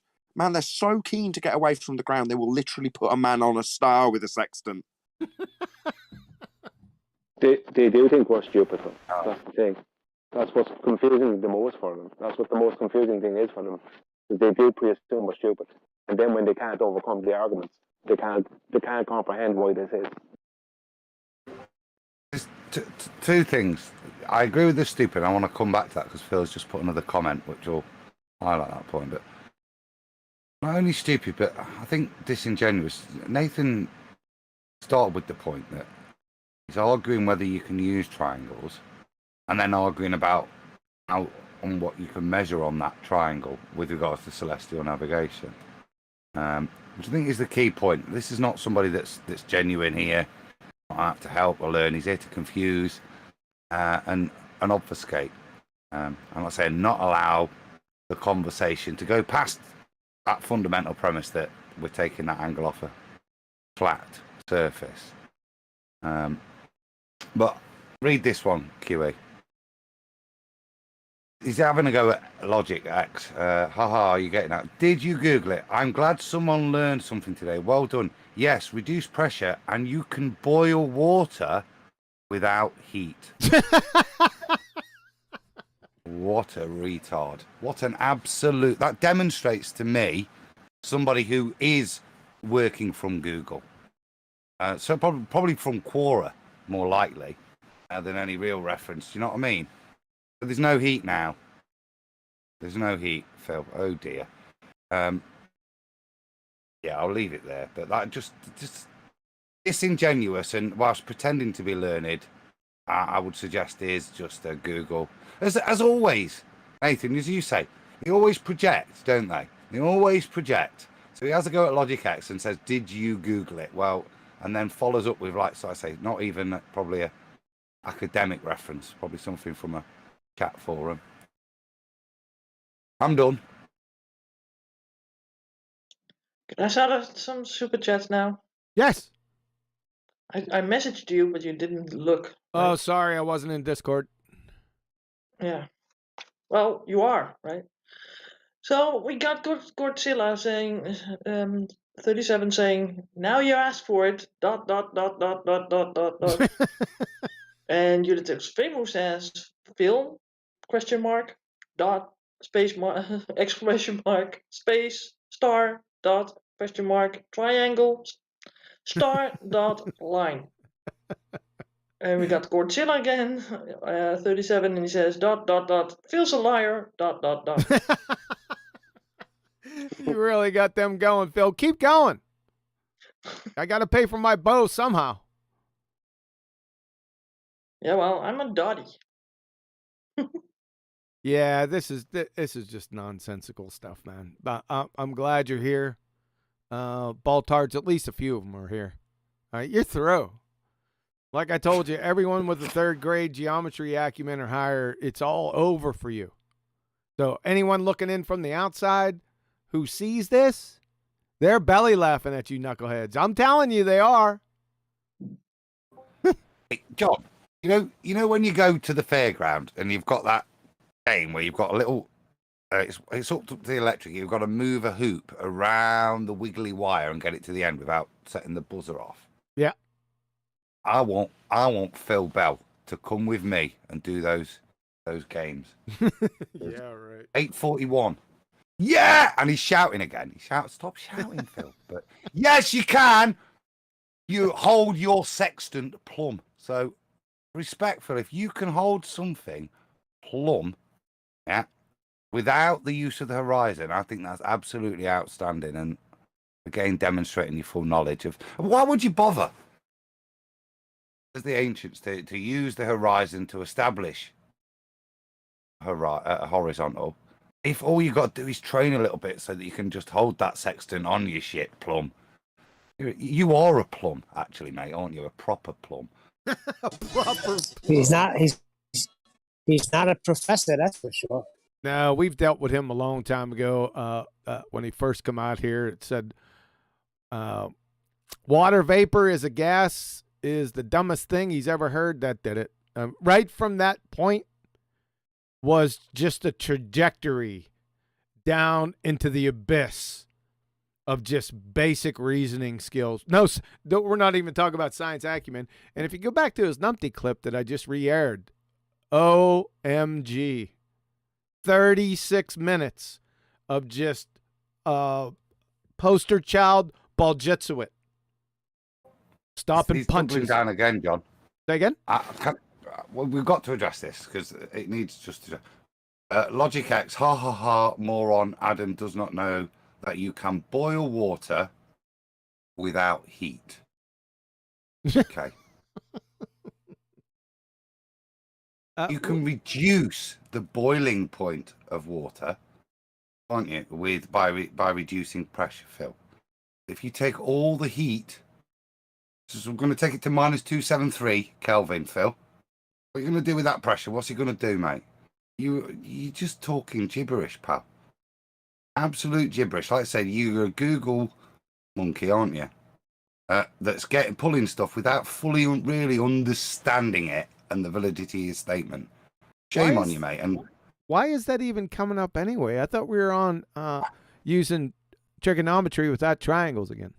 What's up with he's obviously attacking someone in the chat, and that's why I raised the point. But like I say, he wanted to double down on it, so just to address it to him. But like I say, he's just validating the point that I don't know. I don't. Is that a real qualification? It certainly isn't anything to do with the natural sciences, whatever it is in.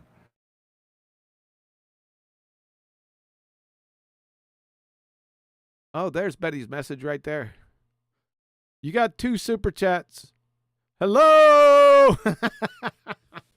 Yeah, that's old news now. Huh? Yeah, thanks, Betty, for the hello and all caps and exclamation points. Okay, hello. Not that it helps anyway, but yeah.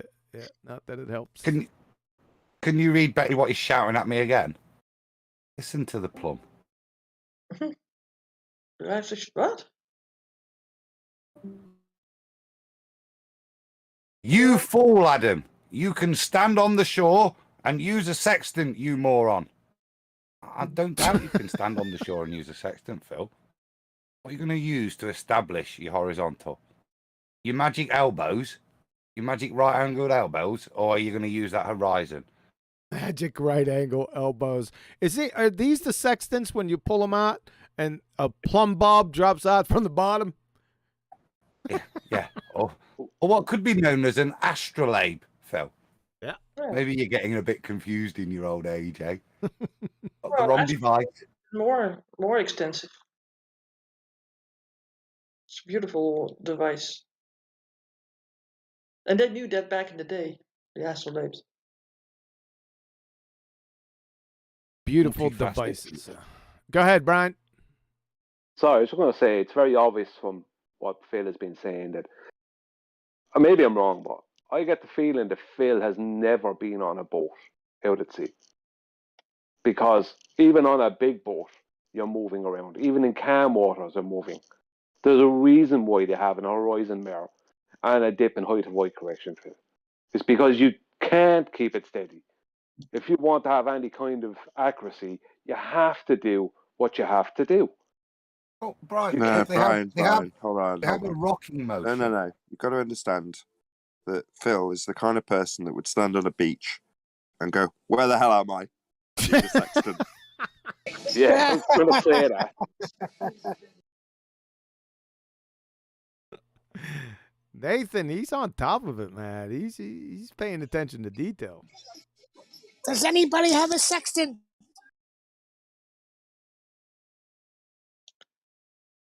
No. I think Adam does. How am I going to get home? Well, most of us are home. Some of us lost, right? But why isn't I it? think Why is it? There's a tool of choice, right? So, I mean, I know I've said it in sarcasm, but why wouldn't you carry a big bulky sextant around when you're on land? Well, because you've got landmarks that you can go off, and people can put them on these things called maps. Whereas when you're out at sea, you look around and what do you see? Not a lot. That's the answer. So Water. you might get Water. lost. This is pretty stupid. Gonna have to say. What do you see? See. We mentioned the astrolabe earlier, and the way in which the sextant is built is to be used at sea. I was just mentioning, as Brian said, you use a rocking motion because the sea is moving. You have to kind of use the intelligence of the human to use that rocking motion to define that level still to validate your angle. And when you're on land, you don't need to. We mentioned the astrolabe. That has a weight hanging off it. There's things like Celtic crosses. All of the land is not moving. The earth is fixed and immovable. So we don't need to worry about that. And what we have issues with, things as Nathan says, hills, road signs telling you which way to go anyway, that might obstruct your horizon. But we have other methods of defining level so that we can take our measurement in parallel to the surface that it's important to take the measurement parallel to. And that's the other point. All of these measurements, to define the parallel, that you're sticking on their tangent plane. The purpose of the parallel is to define it in reference to everything else you're going to do. Because what they don't want to do as well is mention the return journey, because that's straight on the way back as well. You know, and that's the fundamentals. Well, why they won't progress, but I went a bit of a tangent myself there. I reckon I'm pretty much spot on when I say that our opposition are lost, pun intended, when it comes to what the point of the sextant is.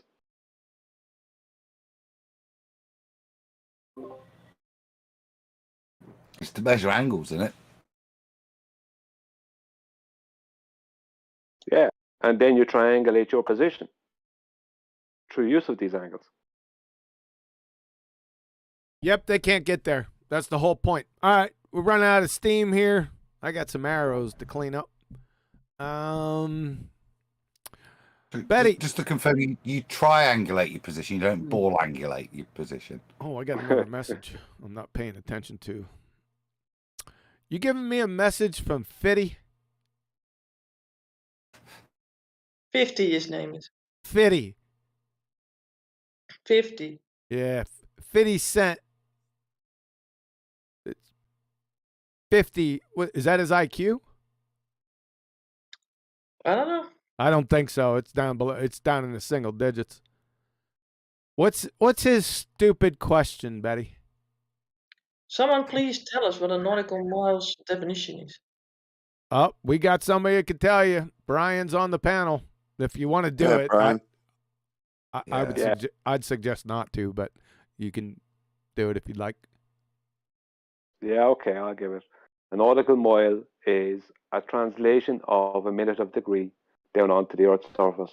And you use that minute of degree with celestial navigation. The nautical mile, the point of the nautical mile, is a way of transferring the minutes of degree measurement that you make along the sky down as an exact replica numerically along the surface of the Earth. That's the purpose of the nautical mile. There you go. Just want to point out that was a question directed to the process of celestial navigation, answered by a flat earther.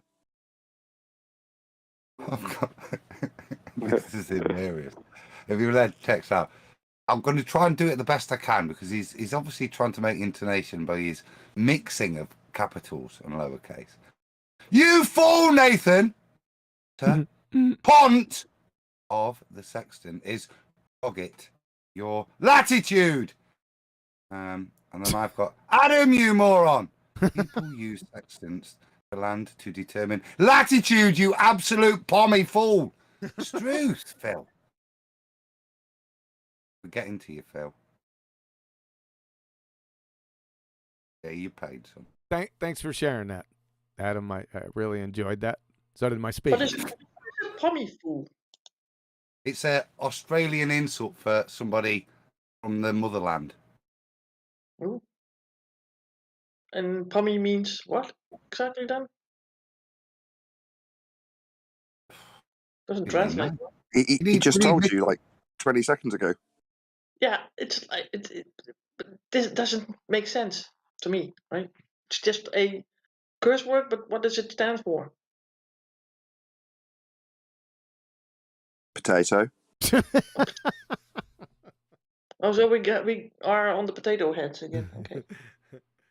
Hey, all right. Listen, I gotta go clean up some arrows. This has been over since 2015. Oh my! Well, let's clear this up.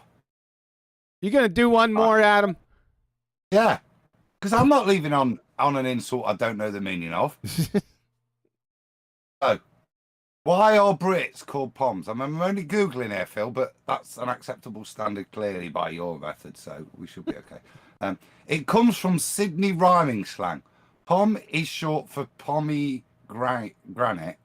which rhymes with immigrant. Pomegranate, immigrant. It dates from a time when the majority of immigrants to Australia were from Britain, with the result that the word immigrant was synonymous with Brits in people's minds. See, that's what I wanted to hear. That's pretty stupid. That's weak. I never knew that. So is numpty. Numpty's not weak. Numpty's strong. It's stupid.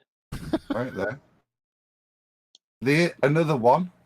Pommy originates from POME, which means prisoner of Mother England, and was stitched to the shirts of many prisoners shipped to Australia and New Zealand.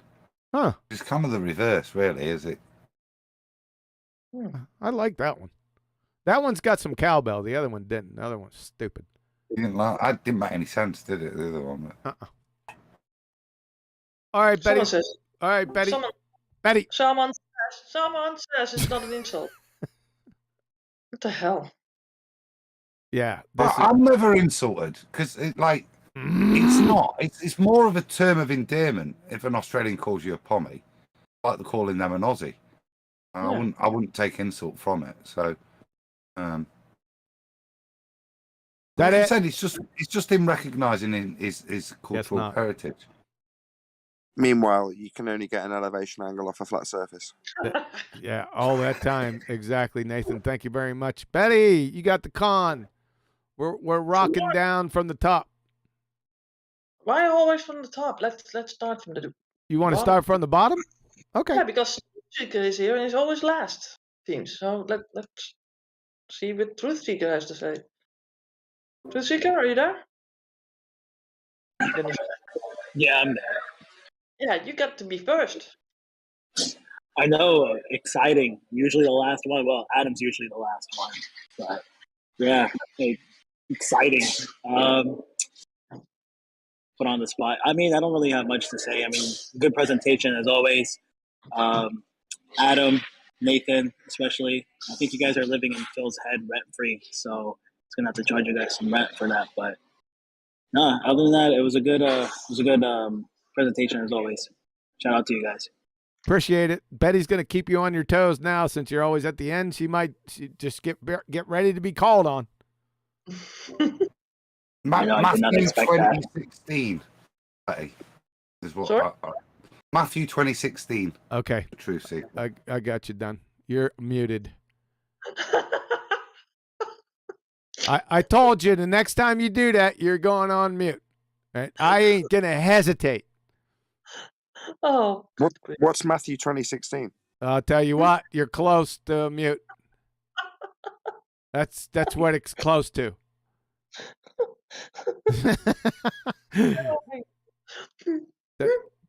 Go ahead, I'm Betty. here for you, Adam. I'm here for you. You can't say I don't back you up. Okay. I thought that. It was only a quick pun. Okay. So the last shall be first and the first last. That's all it was. Moving on. It's All right. need for- Adam, yeah. Sorry, I was ready. Fire aim. I see that as a reference to them going into the cornfields. So if you imagine the person who's last in to do the work would technically be first back out, wouldn't they? That's deep. It's even more deep, but people don't realize. So, Truth Seeker, was that the last thing that you wanted to say? Because Adam sort of rumpus you. No, I didn't have anything else to say. I was just giving out shout outs to everybody, to QE, Nathan, Adam, Ryan, who else? Everybody else. So, That's all. and then they rumpused you for that, right? Yeah. Too bad. Oh no, it's all good. I googled quickly what Adam was talking about when he quoted Matthew 20:16. So Yeah. I got the reference to it now. I have to sort of credit Adam that he can come up with that scripture right away. That's like good. Start from the bottom. Now we're here. So now we go to Stegoli. You want to say something? Add something? Hello. Yes. Hi. Thank you. First, I wanted to apologize to Nathan for being hot micing on his live show earlier today. It's like my worst nightmare. So sorry for that.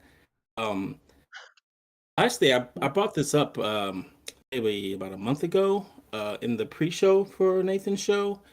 I just posted a YouTube video in the Ballbusters chat, and at the 3:30 mark, well, this is a little background. This is about a ship captain that has his yacht on another boat to cross the Atlantic, and he does like a little tour of the boat, and he went and talked to I think the first mate, and they were talking about the Mercator projection and how it's curved on their charts, on their electronic charts, but when they go to the real chart, and he says this in the video at about the 3:55 mark, the conversation starts on the 3:30 mark, but at 3:55 you can hear him say, but on the real Earth, it's a straight line. So I always, no one was able to look at it before in the live stream chat because no one was in Discord. But seeing how we have all these folks in Discord right now, I thought it'd be a good thing to look at from like a person that actually does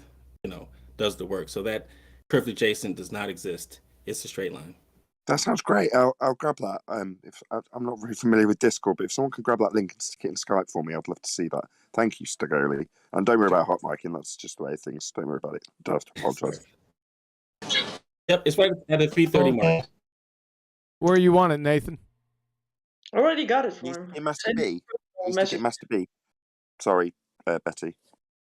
I got you in Skype on your own personal message. Thank you very much. Yeah, there's another personal message in there too, Nathan. Oh, I couldn't possibly do that. That's filthy.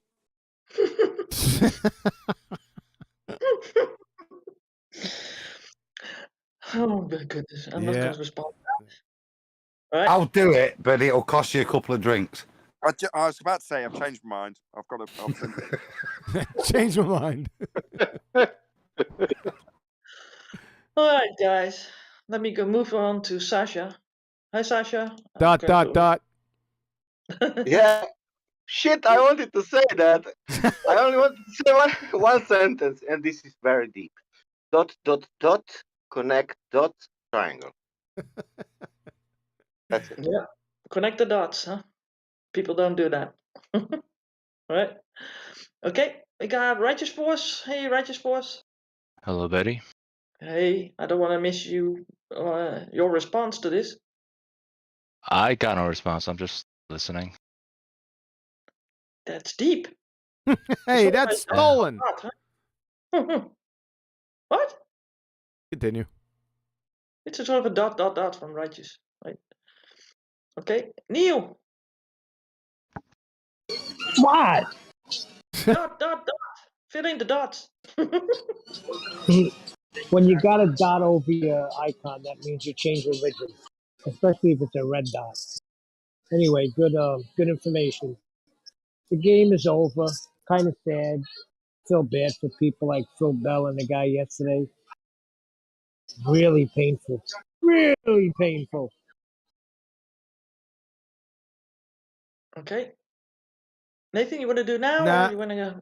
No, I'll just plug my thing because I've got something on at 10. So in about 50 minutes on Nathan Oakley channel, the second channel, people kept asking me for like the last 4 days straight, but nobody asked me today, when is that show coming out with Protothan, like the full uncut show?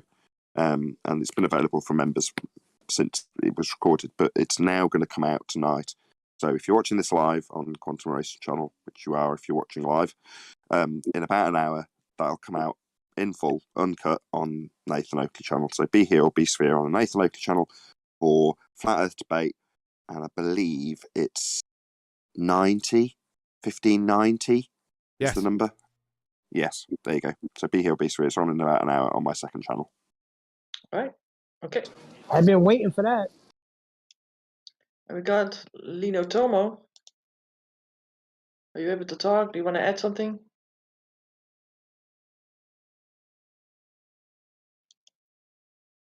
I think not.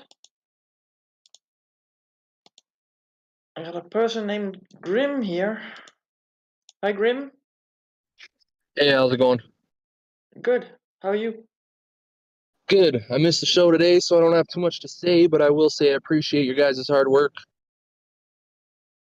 You're welcome.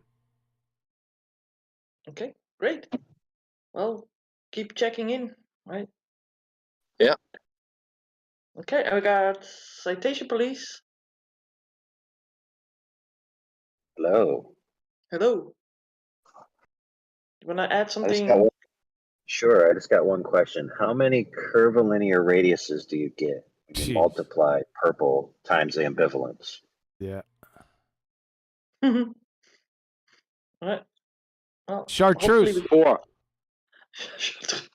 4. Yeah. Any answer will fit, I think. Right? We got Central Banker. Central Banker, are you able to talk? Yeah, I just came in here looking for some Earth. So far, nothing. Can't find anything anywhere. Looking for what? I was looking for some Earth curvature, just can't find it anywhere. No Globers seem to have seen it. No one's heard from any. Yep. Get used to it. Yeah, just can't find it. Doesn't seem to be a globe around here anywhere. Maybe we should go to the missing person's office. Maybe you can find it there. Yeah, last seen, never. Please help. Help. Only in the maths. Yeah. Okay, Brian. Hey, Betty, thank you. Yeah, Brian's Logic, I'm on YouTube. Really enjoyed this show tonight. I'm easily found, same name on YouTube, Brian's Logic. There I am. Go along, have a look, or don't. It's up to yourself. Thanks a lot. Okay. So now we go to Adam. Adam, any last words?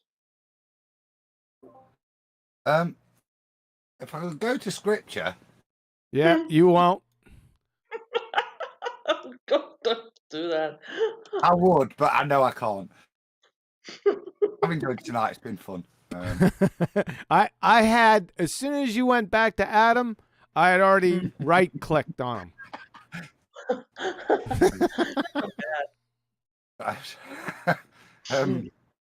No, I've enjoyed this evening. It's been good fun. Very revealing.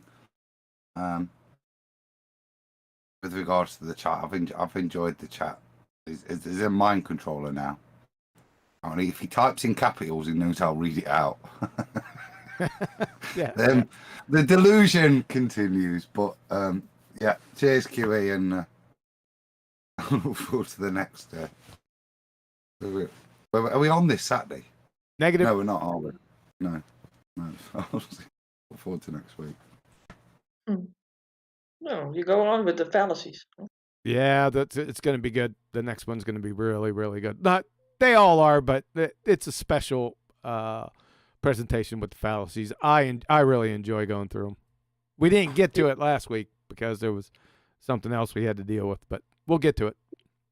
The all or nothing fallacy, huh? So if you want to just have a sort of a right angle, right, and then you need to know exactly the distance of the star. Huh. Strange. I guess you could kind of put that in there. I'd have to think about that. All right.